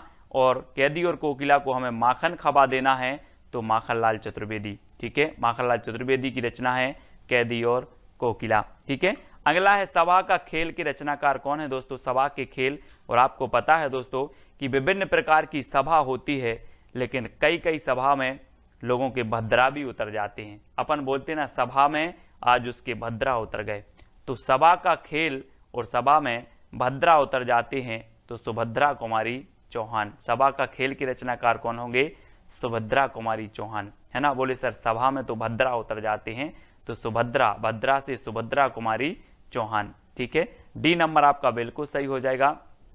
नेक्स्ट है नूरजहां के रचनाकार कौन है। मैथिली शरण गुप्त, श्याम नारायण पांडे, गुरु भक्त सिंह या फिर सुभद्रा कुमारी चौहान। नूरजहां, और आपको पता है दोस्तों कि नूरजहां आदि के चक्कर में कौन नहीं पड़ते, वो नहीं पड़ते, कौन, गुरु भक्त। गुरु भक्त नूरजहां के पीछे नहीं पड़ते, चक्कर में नहीं पड़ते, कौन, गुरु भक्त लोग। इन्हें सिर्फ भक्ति से काम होता है तो गुरु भक्त सिंह। ठीक है, नूरजहां के रचनाकार कौन होंगे, बोले सर नूरजहां के चक्कर में भक्त लोग नहीं पड़ते, गुरु भक्त नहीं पड़ते तो गुरु भक्त सिंह। ठीक है, इस प्रकार से याद करेंगे और ये सिर्फ याद करने का माध्यम है। ठीक है, अगला है कुड़ाल के रचनाकार कौन है। मैथिली शरण गुप्त हैं, श्याम नारायण पांडे, सोहनलाल द्विवेदी या फिर सुभद्रा कुमारी चौहान। और बहुत ही बढ़िया ये प्रश्न है दोस्तों, कुणाल के रचनाकार कौन है, सोहनलाल द्विवेदी, यानी कि आपका सही उत्तर होगा विकल्प नंबर सी। ठीक है, सोहनलाल द्विवेदी। अगला है आत्म बलिदान के रचनाकार कौन है। मैथिली शरण गुप्त हैं, श्याम नारायण पांडे, बालकन शर्मा नवीन या फिर सुभद्रा कुमारी चौहान। दोस्तों आपको पता है अगर मैं बोलूं कि आप आत्म बलिदान कर दो, बोलो सर मैं आत्म बलिदान तो कर दूंगा लेकिन मेरे बालों के बलिदान की मत बोलना, मेरे बालों की बलिदान की मत बोलना, मैं सब कुछ बलिदान कर दूंगा, बालों के बलिदान की मत बोलना। तो आत्म बलिदान की रचनाकार कौन होंगे, बालकृष्ण भट्ट। बाल की मत नहीं, बाल की मत बोलना, है ना। ठीक है, तो बालकृष्ण भट्ट हमने याद किया था दोस्तों, एक हिंदी प्रदीप की रचनाकार थे बालकृष्ण भट्ट। ये बालकृष्ण शर्मा नवीन है, लेकिन हिंदी प्रदीप के हमने देखे थे कि प्रदीप के बाल भट्टा से भरत गए, है ना। तो प्रदीप यानी हिंदी प्रदीप और हिंदी प्रदीप के संपादक बालकृष्ण भट्ट। उसी प्रकार से आत्म बलिदान तो हम कर देंगे लेकिन बालों का बलिदान की मत बोलना। तो आत्म बलिदान के रचनाकार कौन होंगे, बाल से होगा बालकृष्ण शर्मा नवीन। ठीक है, अगला है तक्षशिला के रचनाकार कौन है। 4 विकल्प हैं और दोस्तों आपको पता होगा कि तक्षशिला विश्वविद्यालय बना था, है ना। और जो तक्षशिला है ये बौद्ध शिक्षा, बौद्ध धर्म से संबंधित था, यहाँ का जो क्षेत्र था। ठीक है, और तक्षशिला का क्या हुआ था, भारत में उदय हुआ था। तक्षशिला का भारत में उदय हुआ था, तो तक्षशिला के रचनाकार कौन होंगे? कौन होंगे? तक्षशिला का उदय यानी कि उदय शंकर भट्ट। ठीक है, उदय शंकर भट्ट। अमृत और विष इनकी एक रचना हमने पढ़ी थी, है ना, अमृत और विष अमृतलाल लांगर की भी है, अमृत और विष उदय शंकर भट्ट की भी है ना। तक्षशिला का उदय, ये उदय शंकर भट्ट की रचना है तक्षशिला। अब कैसे याद रखोगे? बोले सर तक्षशिला का उदय, तक्षशिला से तक्षशिला रचना, उदय से उदय शंकर भट्ट इसके रचनाकार। अमीर इरादे गरीब इरादे की रचनाकार कौन है? दोस्तों आपको बताना है, और बहुत ही बढ़िया रचना है। तो आपको पता है कि चाहे अमीर हो चाहे गरीब हो, सबके इरादे माखन खाने के रहते हैं। बोले आज माखन मिल जाता। अमीर हो या गरीब हो, सबके इरादे काय के रहते हैं? माखन खाने के रहते हैं। तो गरीब में अमीर इरादे और गरीब इरादे के रचनाकार कौन है? माखनलाल चतुर्वेदी, यानी कि डी नंबर आपका बिल्कुल सही हो जाएगा। ठीक है, अगला है झांसी की रानी कविता के रचनाकार कौन है? 4 विकल्प है, मैथिली शरण गोप, श्याम नारायण पांडे, बालकृष्ण शर्मा नवीन या फिर सुभद्रा कुमारी चौहान। और दोस्तों आपको पता है कि झांसी की रानी लक्ष्मीबाई ने सबके भद्रा उतार दिए थे। क्या उतार दिए थे? भद्रा। और हम पढ़ते आए हैं कि खूब लड़ी मर्दानी वह तो झांसी वाली रानी थी, है ना, पढ़ा है आप लोगों ने। तो झांसी की रानी कविता, झांसी की रानी ने भद्रा उतार दिए थे, तो सुभद्रा कुमारी चौहान। ठीक है, अगला हिमकिरीटनी हिमतरंगिणी की रचनाकार कौन है? दोस्तों आपको पता है हिमतरंगिणी के लिए साहित्य अकादमी पुरस्कार मिला 1955 में, है ना, सबसे पहले। और ये रचना किसकी है? और आपको पता है दोस्तों, हिम जैसे जम जाता है क्या? माखन। माखन भी हिम जैसे जम जाता है। तो याद रख लेना, क्या जम जाता है? माखन। काय के जैसे? हिम जैसे। तो हिमतरंगिणी और हिमकरटनी माखन जैसे जम जाते हैं, तो माखनलाल चतुर्वेदी, यानी कि डी नंबर आपका बिल्कुल सही होगा। और 1942 की रचना, 1949 की और 1955 में इसे साहित्य अकादमी पुरस्कार मिला हिमतरंगिणी के लिए, सबसे पहले हिंदी में। ठीक है, अगला है पाथेय के रचनाकार कौन है? 4 विकल्प हैं दोस्तों। और आपको पता है कि दोस्तों सिया राम को जब क्या हुआ, वनवास हुआ, तो इनके बहुत सारे पाथेय बने, है ना। आपने नाम सुना होगा, बोले केवट के भाग्य खुल गए, केवट भी पाथेय बना। ऐसे अनेकों ऋषि मुनि थे जो सिया राम के पाथेय बने। कौन के? सिया राम के पाथेय बने। तो पाथेय की रचनाकार कौन होंगे? सियाराम शरण गुप्त, सियाराम शरण गुप्त। ठीक है, तो सियाराम के पाथेय इस प्रकार से आपको याद रख लेना। बोले सियाराम के बहुत सारे पाथेय बने। नींद के बादल 1947 के रचनाकार कौन है? 4 विकल्प हैं आपके सामने, केदारनाथ अग्रवाल, सुमित्रानंदन पंत, दिनकर या फिर नागार्जुन। तो आपको पता होगा दोस्तों कि 2013 में केदारनाथ में क्या आई थी? बाढ़ आई थी। केदारनाथ में बाढ़ आई थी। ऐसा लग रहा था कि बादल जो है नींद में सो गए हैं, है ना। तो नींद के बादल कहाँ आए थे? केदारनाथ में। नींद के बादल आए थे केदारनाथ में। तो नींद के बादल के जो रचनाकार होंगे वो कौन होंगे?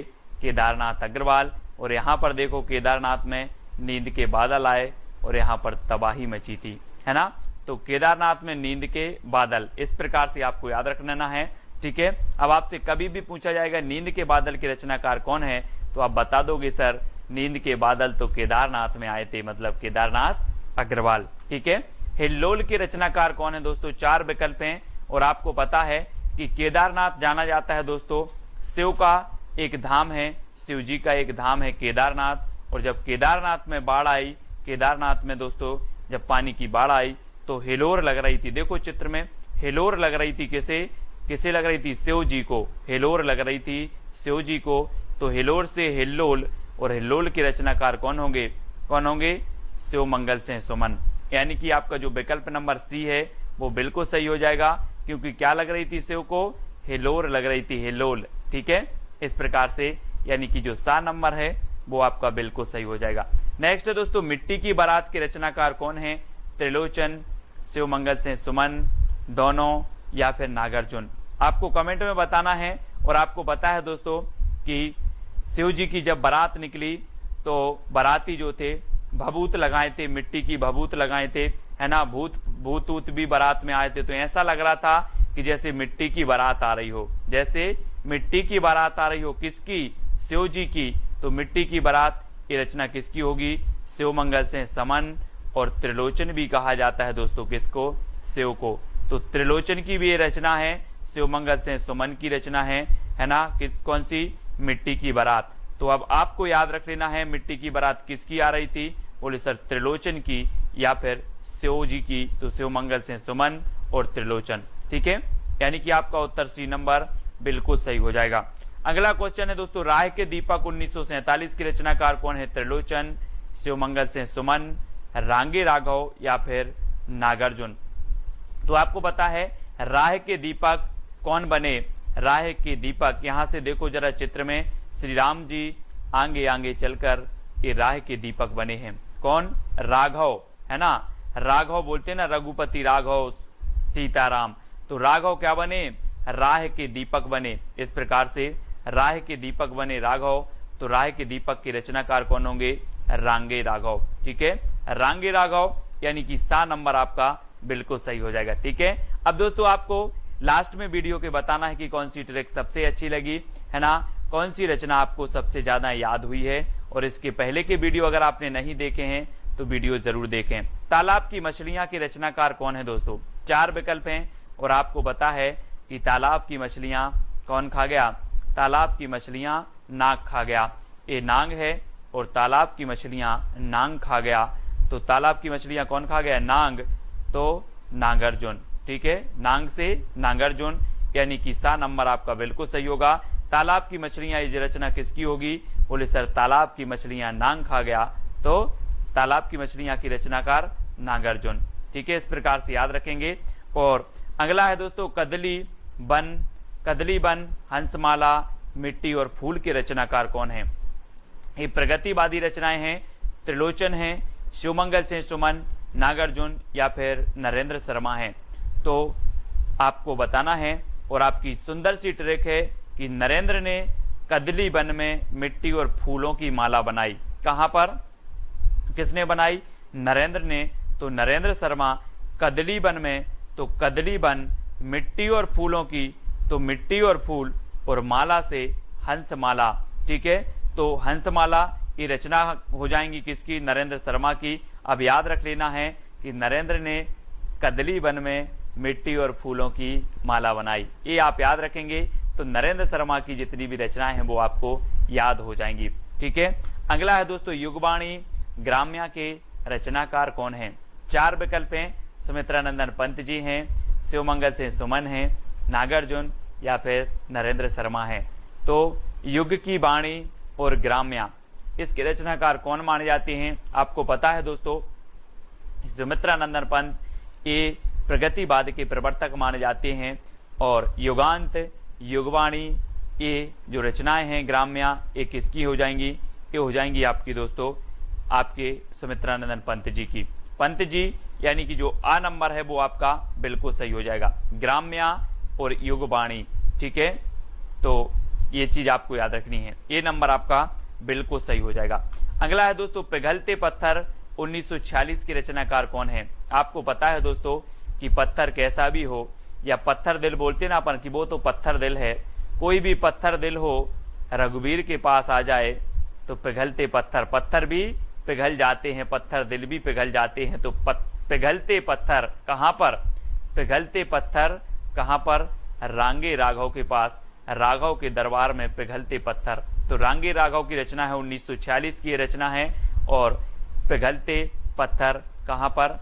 राघव के दरबार में, है ना? तो रांगे राघव यानी सा नंबर आपका बिल्कुल सही हो जाएगा। अब कभी भी आपसे रचना पूछी जाएगी, बोले सर पिघलते पत्थर, तो पिघलते पत्थर, पत्थर भी पिघल जाते हैं कहां पर? रांगे या फिर राघव के दरबार में। ठीक है, अगला है युगधारा 1953 सतरंगे पंखों वाली की रचनाकार कौन है? सुमित्रानंदन पंत जी, शिवमंगल से सुमन, रांगे राघव या फिर नागार्जुन। और आपको पता है दोस्तों कि युगधारा और सतरंगे पंखे वाली, तो आपको कैसे याद रख लेना है? एक ट्रिक है कि नागार्जुन की युगधारा सतरंगे पंखे वाली है, नागार्जुन की युगधारा सतरंगे पंखे वाली है। ठीक है, अभी हमने पढ़ा कि तालाब की मछलियां नाग खा गया, अब नागार्जुन की युगधारा सतरंगे पंखों वाली है, तो युगधारा और सतरंगे पंखों वाली है, ये भी आपकी नागार्जुन की ही होगी। ठीक है, तो नागार्जुन यानी कि जो डी नंबर है वो आपका बिल्कुल सही हो जाएगा। अगला है प्रलय और सृजन की रचनाकार कौन है दोस्तों? सुमित्रानंदन पंत हैं, शिवमंगल सेन सुमन, रांगे राघव या फिर नागार्जुन। आपको पता है कि शिव जी के पास प्रलय भी पलते हैं और सृजन भी, है ना। प्रलय और सृजन सभी पलते हैं कहां पर? शिव जी के पास। तो शिव जी के पास पलते हैं तो शिवमंगल सेन सुमन। बोले प्रलय और सृजन किसकी है? तो आप बता दोगे कि सर ने बताया था कि प्रलय और सृजन तो शिवमंगल जी के पास पलते हैं, है ना, शिव के पास पलते हैं, तो शिवमंगल सेन सुमन, ये चीज आपको याद रखनी है।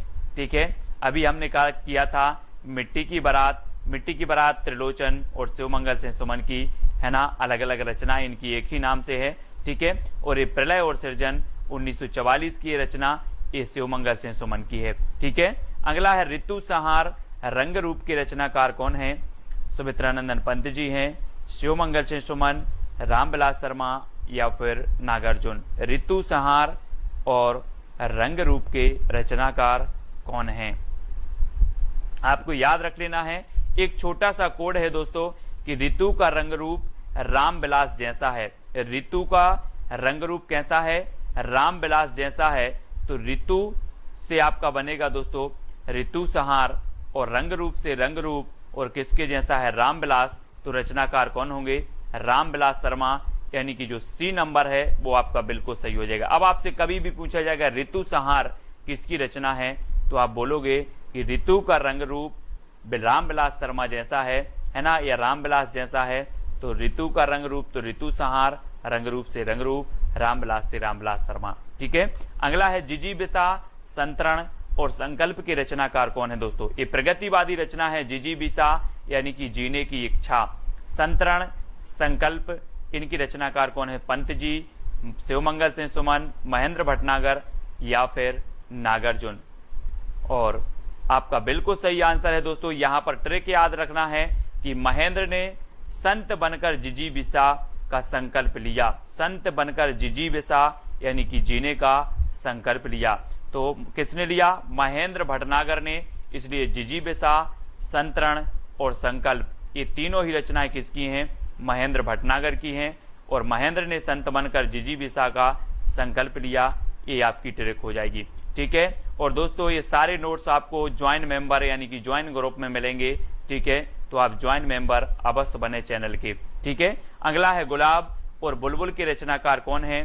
सुमित्रानंदन पंत हैं, शिवमंगल सेन सुमन हैं, महेंद्र भटनागर या फिर त्रिलोचन।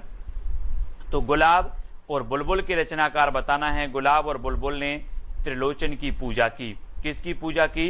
गुलाब और बुलबुल ने त्रिलोचन की पूजा की, यानी कि त्रिलोचन की रचना हो जाएंगी गुलाब और बुलबुल। ठीक है, ये एक ही रचना है गुलाब और बुलबुल, और दोस्तों ये त्रिलोचन की रचना है। ठीक है, त्रिलोचन, गुलाब और बुलबुल ने किसकी पूजा की? त्रिलोचन की। ठीक है, अगला है विश्वास बढ़ता गया पर आंखें नहीं भरी। विश्वास बढ़ता गया ये अलग रचना है, पर आंखें नहीं भरी ये अलग है। लेकिन आप पढ़ते हो कि विश्वास बढ़ता गया पर आंखें नहीं भरी, है ना। शिव को देखते देखते दर्शन करते करते विश्वास बढ़ता गया, पर दर्शन से दोस्तों आंखें नहीं भरी। आंखें नहीं भरी, ऐसा लगता कि शिव के दर्शन करते ही रहें। तो शिव को देखते देखते विश्वास बढ़ता गया पर आंखें नहीं भरी, ये आपकी ट्रिक है। शिव पर विश्वास बढ़ता गया पर आंखें नहीं भरी, ये दोनों ही रचना शिवमंगल सेन सुमन की हैं। शिवमंगल सेन सुमन की, है ना, विश्वास बढ़ता गया पर आंखें नहीं भरी। ठीक है, तो ये चीज आपका बी नंबर आपका बिल्कुल सही हो जाएगा, शिवमंगल सेन सुमन। अगला है दोस्तों तुमने कहा था खून और शोले, ये किसकी रचनाएं हैं? अभी तक आपने फ्लैशबैक शैली में कौन सी रचना पढ़ी होगी दोस्तों? फ्लैशबैक शैली में पढ़ी होगी उसने कहा था, है ना। उसने कहा था पढ़ी थी, किसकी है उसने कहा था? चंद्रधर शर्मा गुलेरी की। लेकिन आज आपको तुमने कहा था भी पढ़ना है। तुमने कहा था खून और शोले की रचनाकार कौन है? सुमित्रानंदन पंत जी हैं, शिवमंगल सेन सुमन, महेंद्र भटनागर या फिर नागार्जुन हैं। तब आपका बिल्कुल सही यहां पर आंसर हो जाएगा, तुमने कहा था कि खून और शोले। खून और शोले ये नागार्जुन की रचना है दोस्तों, खून और शोले, है ना। किसने कहा था? नांग ने कहा था, नागार्जुन ने कहा था कि खून और शोले, अभी कम सोया है और शोले, तो तुमने कहा था खून और शोले। ये रचनाएं हैं किसकी? नागार्जुन साहब की हैं, ठीक है। प्यासी पथराई आंखें नागार्जुन की है ना। इन सभी रचनाओं को याद रख लेना है। तुमने कहा था खून और शोले नागार्जुन जी की, ठीक है। बेला और नए पत्ते के रचनाकार कौन है? सुमित्रानंदन पंत जी हैं, निराला, महेंद्र भटनागर या फिर नागार्जुन। तो आपको पता है दोस्तों कि बेला हो या नए पत्ते हो या कुकुरमुत्ता हो, ये निराला जी की प्रगतिवादी रचनाएं मानी जाती हैं। आपको याद रख लेना है, आपसे क्वेश्चन पूछा जाएगा निम्न में से बताइए निराला की कौन सी रचना प्रगतिवादी है। तो आपको पता होगा बेला, नए पत्ते, कुकुरमुत्ता, ये इनकी प्रगतिवादी रचनाएं हैं। और कुकुरमुत्ता के नए पत्ते की बेला कैसी है? निराली है। तो कुकुरमुत्ता, नए पत्ते और बेला, ये तीनों ही रचनाएं निराली से बनेगा आपका निराला, ठीक है। तो निराली हैं। ये आपकी ट्रिक है कि कुकुरमुत्ता के नए पत्ते की बेला निराली है, ठीक है। तो यहां से याद रखेंगे। और बी नंबर आपका बिल्कुल सही होगा। पंख और पतवार के रचनाकार कौन है दोस्तों? पंख और पतवार, आपको पता है कि पंख और पतवार दोनों कहां चल रहे थे? कहां चल रहे थे?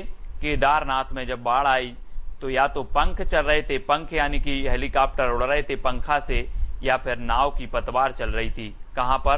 केदारनाथ में। तो ये दो ही चीजें हो रही थी, बाकी और कुछ नहीं हो रहा था, पंख या तो पतवार। कहां? केदारनाथ। तो केदारनाथ अग्रवाल इसकी रचनाएं होंगी। अब कभी भी पूछा जाएगा कि पंख और पतवार के रचनाकार कौन है, तो आप बोलोगे कि पंख चल रहा था या फिर पतवार चल रही थी। कहां पर?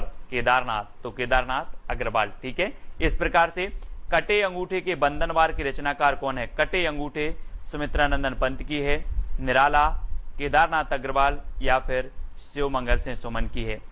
कटे अंगूठे के बंधनवार, और बहुत ही बढ़िया है दोस्तों, अगर आप शिव की भक्ति करते हो तो आपके जो बंधनवार भी हैं वो सारे कट जाएंगे, है ना।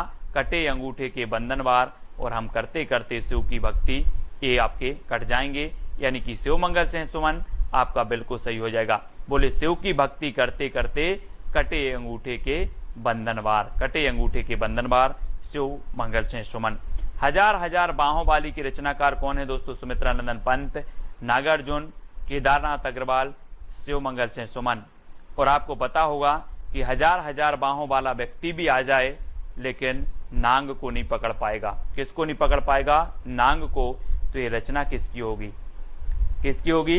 बोले सर हजार बाहों वाली भी आ जाएं तब भी नांग को नहीं पकड़ पाएंगे, तो नागार्जुन की रचना हो जाएगी हजार हजार बाहों वाली, यानी कि आपका जो बी नंबर है वो आपका बिल्कुल सही हो जाएगा, ठीक है। B number.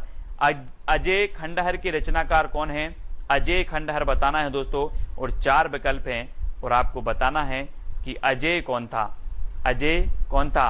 सुमित्रानंदन पंत, राघव थे, केदारनाथ थे या फिर शिवमंगल सिंह सुमन। आपको पता होगा कि जो राघव थे, राघव ये अजय थे, इन्हें जीता नहीं जा सकता था, है ना। राघव से आपका बनेगा रांगे राघव और अजय से अजय खंडहर। अजय खंडहर के रचनाकार कौन होंगे? रांगे राघव, है ना। अब आपसे कभी पूछा जाएगा अजय खंडहर किसकी है, तो बोले सर अजय तो राघव थे, तो राघव को जीता नहीं जा सकता, तो रांगे राघव की रचना है अजय खंडहर। मैं वक्त के हूं सामने की रचनाकार कौन है? 2 सेकंड आपको दिए जाएंगे, आपको उत्तर बताना है। मैं वक्त के हूं सामने की रचनाकार कौन है? गिरजा कुमार माथुर, भवानी प्रसाद मिश्र, शमशेर बहादुर या फिर अज्ञे। तो मैंने आपको कई बार याद करवाया हूं दोस्तों कि वक्त के सामने क्यों खड़े हो? गिरजा। वक्त के सामने क्यों खड़े हो? गिर जाओ भाई। तो किसकी हो जी? गिरजा, तो गिरजा कुमार माथुर की, यानी कि ये नंबर आपका बिल्कुल सही हो जाएगा। और दोस्तों आपको पता है कि इसे 1991 में साहित्य अकादमी पुरस्कार भी मिला है। मैं वक्त के हूं सामने के लिए गिरजा कुमार माथुर की रचना है और इसे 1991 में साहित्य अकादमी पुरस्कार मिल जाता है, ठीक है। अगला क्वेश्चन है प्लाट का मोर्चा के रचनाकार कौन है? अब 2 सेकंड आपको दिए जाते हैं और दोस्तों प्लाट के मोर्चे में कोई सियार को उतारोगे कि शेर को उतारोगे? जल्दी से बताना है। प्लाट के, बोले सर बेटा प्लाट के मोर्चे में मैं सियार को नहीं शेर को उतारूंगा, यानी कि प्लाट का मोर्चा शमशेर बहादुर। किसकी होगी रचना? शमशेर बहादुर का। अब याद रखना है आपको, प्लाट के मोर्चे में सियार को नहीं शेर को उतारना है, तो शमशेर बहादुर यानी सा नंबर आपका बिल्कुल सही हो जाएगा। ठीक है, अगला है दोस्तों गीत फरोश के रचनाकार कौन है? गीत फरोश। 4 विकल्प पे 2 सेकंड आपको दिए जाते हैं। दोस्तों हमें किसके गीत गाना है? हमें गीत गाना है भवानी के। किसके गीत गाना है? भवानी के गीत गाना है। तो गीत फरोश रचना के रचनाकार कौन होंगे? कौन होंगे? भवानी प्रसाद मिश्र, यानी कि आपका जो विकल्प नंबर बी है वो बिल्कुल सही हो जाएगा। बी नंबर 1956 की रचना मानी जाती है। और अगला है दोस्तों आंगन के पार द्वार के रचनाकार कौन है? और 4 विकल्प हैं और आपका बिल्कुल सही आंसर हो जाएगा कि आंगन के द्वार पर कौन खड़े हैं? अज्ञेय खड़े हैं। आंगन के द्वार पर अज्ञेय खड़े हैं और ये रचना अज्ञेय की है, ये भी आपको याद रखनी है। ठीक है, चांद का मोह टेढ़ा के रचनाकार कौन है? दोस्तों 4 विकल्प हैं। मैं आपको बता दूं कि अगर व्यक्ति की मुक्ति हो जाए तो उसका जो मोह होता है वो सीधा नहीं रहता, ऐसा हो जाता टेढ़ा। चांद का मोह टेढ़ा, मुक्ति मिल गई तो चांद का मोह टेढ़ा हो जाता है। तो चांद का मोह टेढ़ा, ये रचना किसकी होगी? मुक्ति बोध, यानी कि आपका जो सा नंबर है वो बिल्कुल सही हो जाएगा। ठीक है, अगला है ठंडा लोहा के रचनाकार कौन है? ठंडा लोहा। दोस्तों आपको पता है कि लोहा कितना भी गर्म हो, है ना, कितना भी गर्म हो, धर्म के पास आते ही ठंडा हो जाता है ना। लोहा कितना भी गर्म हो, धर्म के पास आते ही क्या हो जाता है? ठंडा हो जाता है लोहा। तो उत्तर आपका सही क्या होगा? धर्मवीर भारती। ये ठंडा लोहा रचना है धर्मवीर भारती, यानी बी नंबर आपका बिल्कुल सही हो जाएगा। ठीक है, काठ की घंटियां के रचनाकार कौन है? दोस्तों काठ की घंटियां, अब 4 विकल्प हैं, गिरजा कुमार माथुर, धर्मवीर भारती, सर्वेश्वर बहादुर, सर्वेश्वर दयाल सक्सेना या फिर अज्ञेय। अब एक चीज बताना, काठ की घंटियां यानी कि बहुवचन में शब्द है, घंटियां यानी बहुत सी घंटियां। अब काठ की घंटियां हैं दोस्तों, तो इनका हमें क्या करना पड़ेगा? सर्वे करना पड़ेगा कि कितनी घंटियां हैं। सर्वे करोगे कि ऐसे ही बता दोगे कि 5 हैं कि 10 हैं? पहले काठ की घंटियां का हमें सर्वे करना है।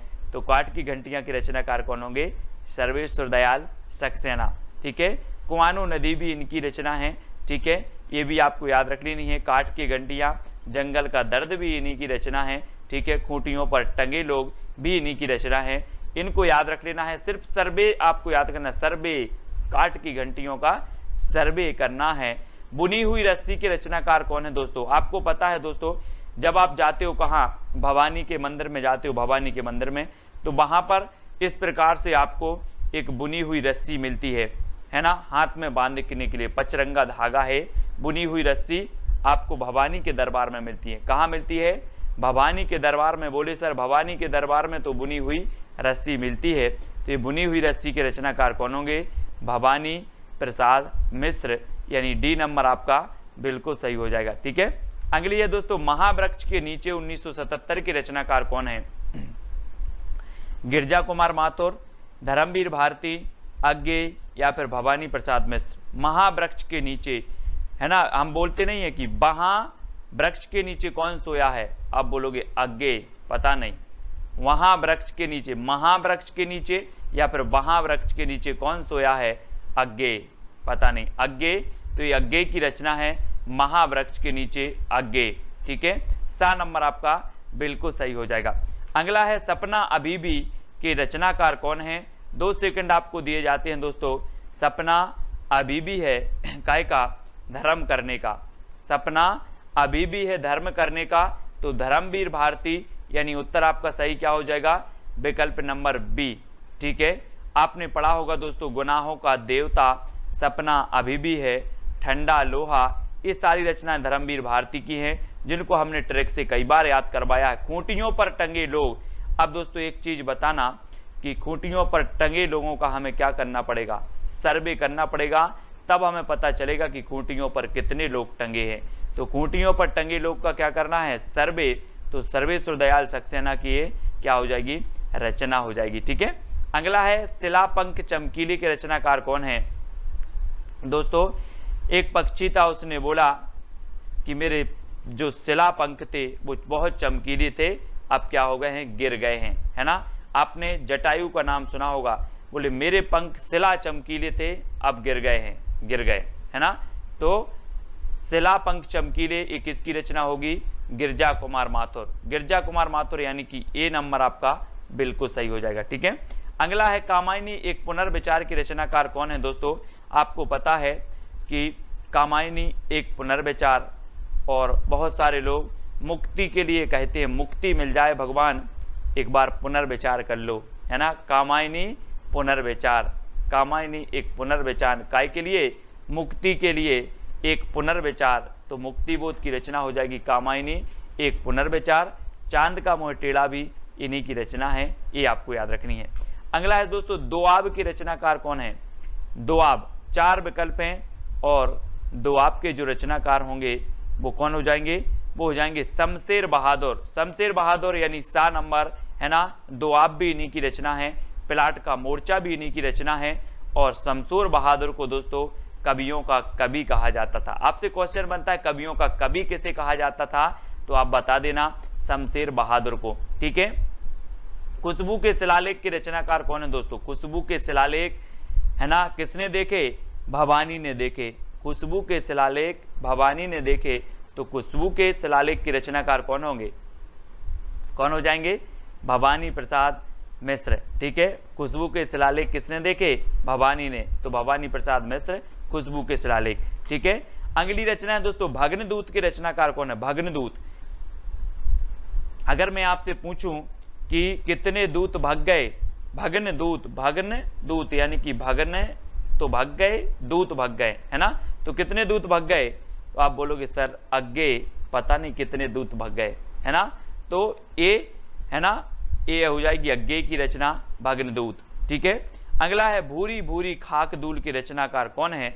दोस्तों आपको पता है कि जब व्यक्ति को मुक्ति मिल जाए तो उसकी ये जो भूरी भूरी भूरा भूरा शरीर है ये सब खाक धूल में मिल जाता है।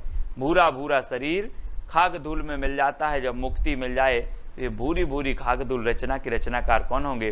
कौन हो जाएंगे? मुक्ति, क्योंकि मुक्ति मिल जाए तो भूरी भूरी खाक धूल, है ना।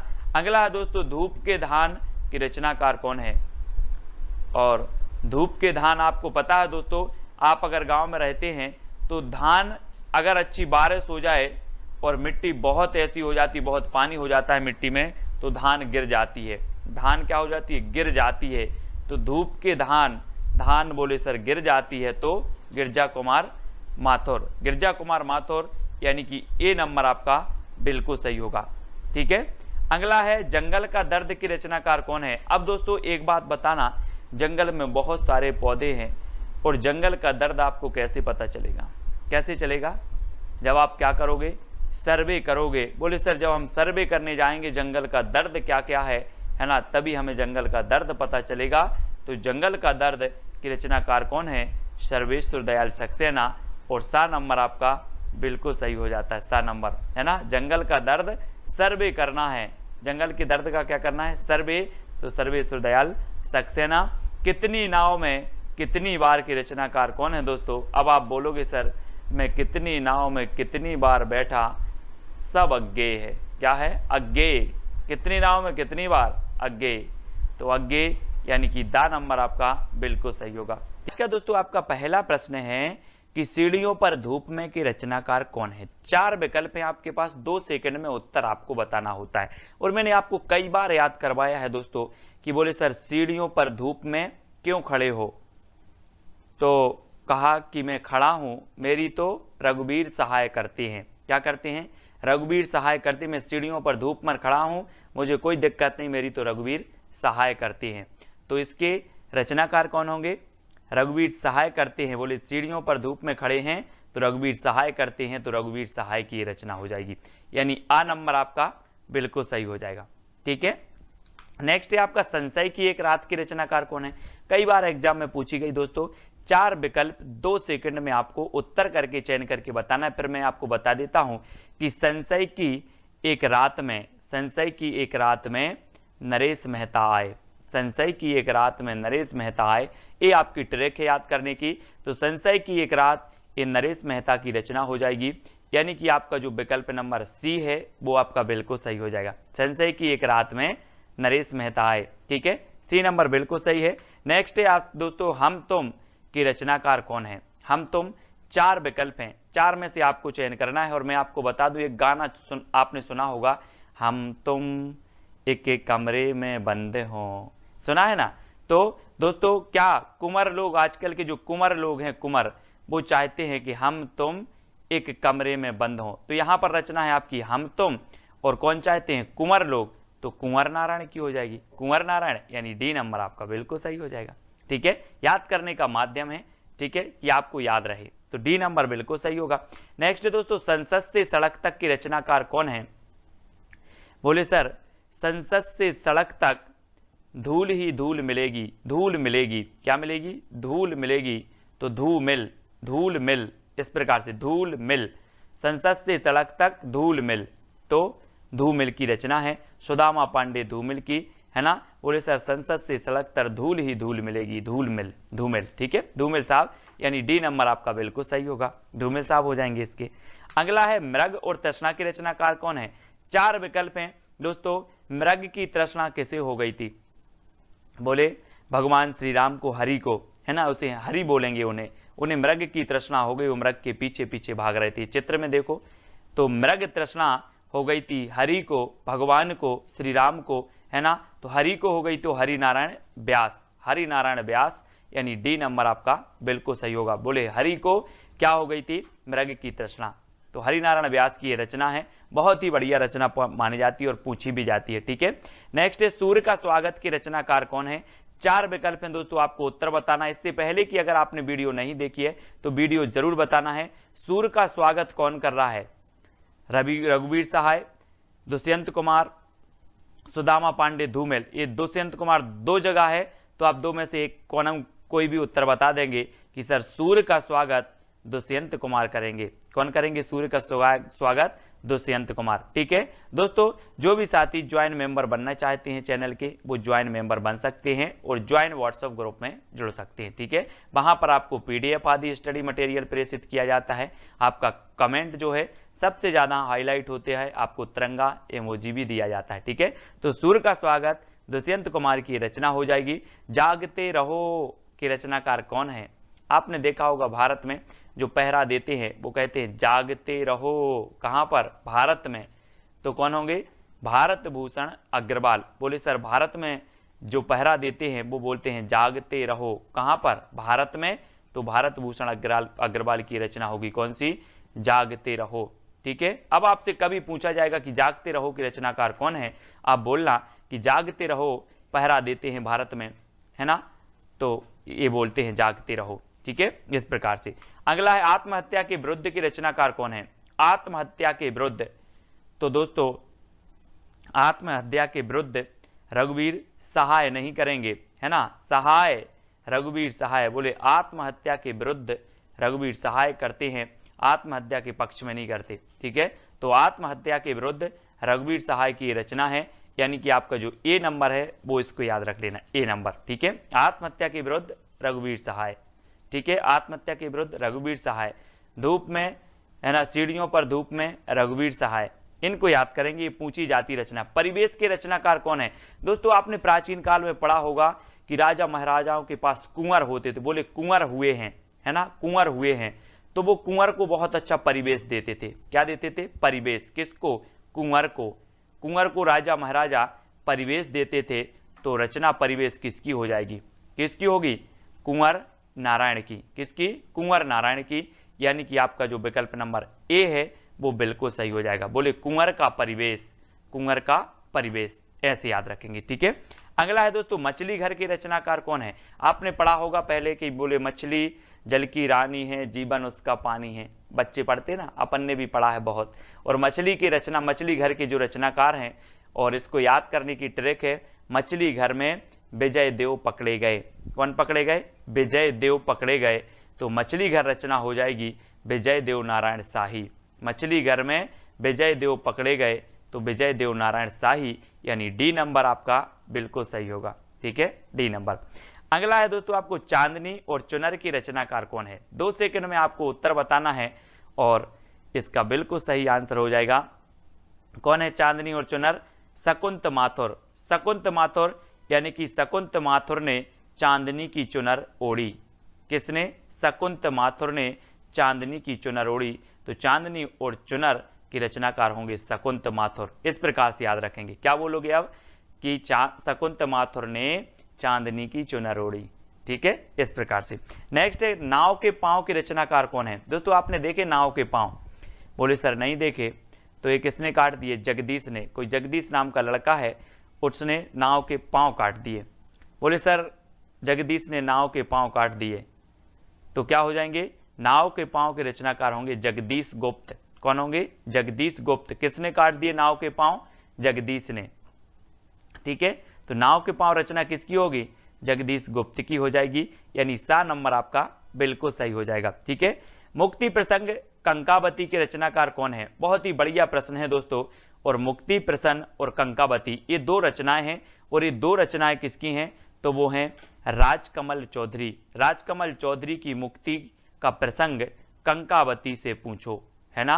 राजकमल की मुक्ति का प्रसंग किससे पूछो? कंकावती से। तो राजकमल से हो जाएगा आपका राजकमल चौधरी, मुक्ति से हो जाएगा मुक्ति प्रसंग, कंकावती से कंकावती। तो राजकमल की मुक्ति का जो प्रसंग है वो किससे पूछो? कंकावती से पूछो। मुक्ति का प्रसंग कंकावती से पूछो। किसकी? राजकमल की। ठीक है, तो राजकमल चौधरी।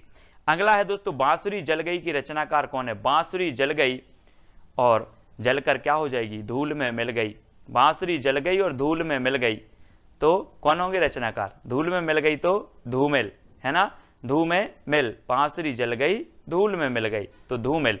याद रख लेना इस प्रकार से। बोले सर बांसुरी जल गई धूल में मिल गई, यानी कि धूमिल, पांडे धूमिल। ठीक है, संसद से सड़क तक धूमिल ही धू ही मिलेगी, धूमिल। संसद से सड़क तक धूमिल, बांसुरी जल गई धू में मिल गई, है ना, तो धूमिल। इस प्रकार से। अगला देखो अनुपस्थित लोग के रचनाकार कौन है? अनुपस्थित लोग। आपको पता है दोस्तों भारत के लोग बहुत अनुपस्थित होते हैं। आज के वीडियो में भी बहुत सारे लोग भारत के जो है अपने वो सब अनुपस्थित हैं, है ना। तो अनुपस्थित लोग कहाँ के होते हैं? भारत के वो होते हैं सर। तो भारत भूषण अग्रवाल, भारत भूषण अग्रवाल, है ना। क्योंकि भारत के लोग क्या होते हैं?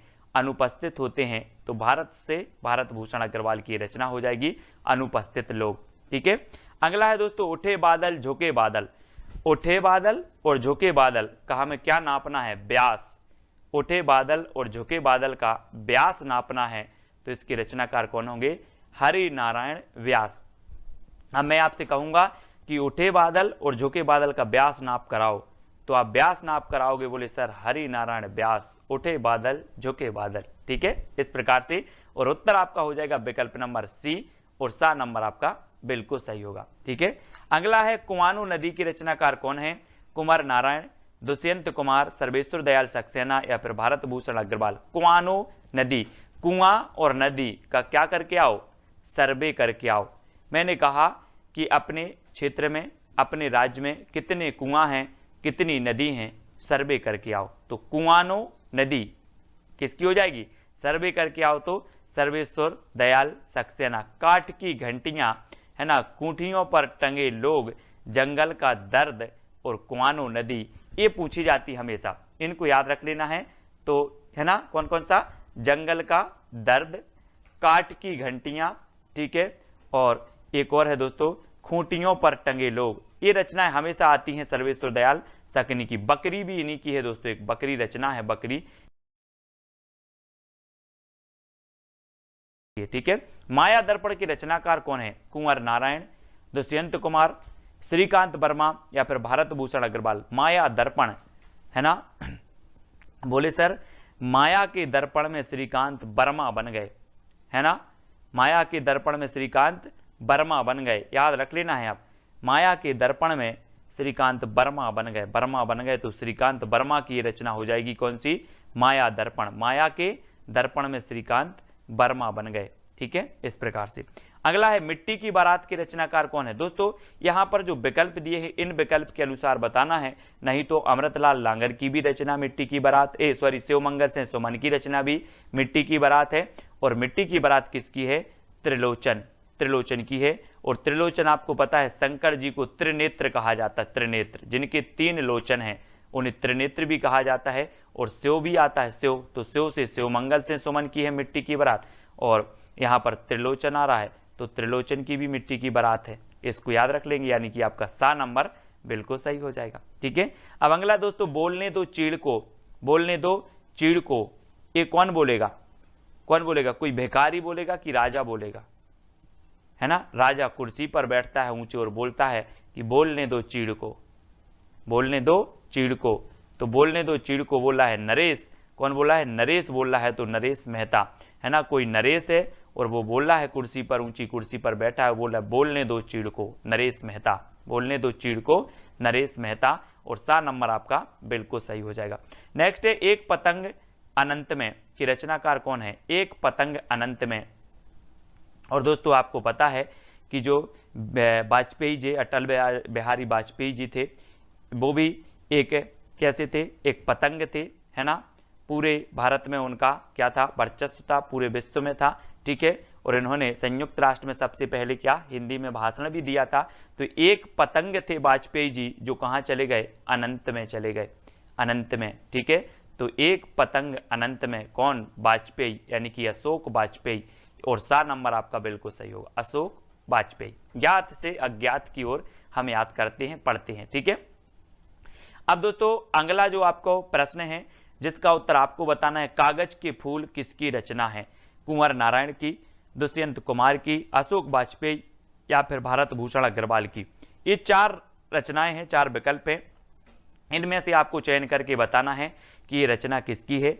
ये विकल्प दोस्तों आपको कमेंट में करना है। जितने भी साथी देख रहे हैं सभी को ये चैलेंज प्रश्न का उत्तर बताना बहुत अनिवार्य है। ठीक है, और दोस्तों आपको वीडियो को लाइक करना है और ज्वाइन मेंबर अवश्य बनना है। जो बन सकते हैं वो ज्वाइन मेंबर जरूर बने। वीडियो को लाइक करें और शेयर करें। और जो भी साथी अभी तक व्हाट्सएप ग्रुप से नहीं जुड़ पाए हैं वो 9098609291 इससे आपको जरूर जुड़ना है। ठीक है, और वीडियो को लाइक और शेयर अवश्य करना है। आज की वीडियो के लिए बस इतना ही।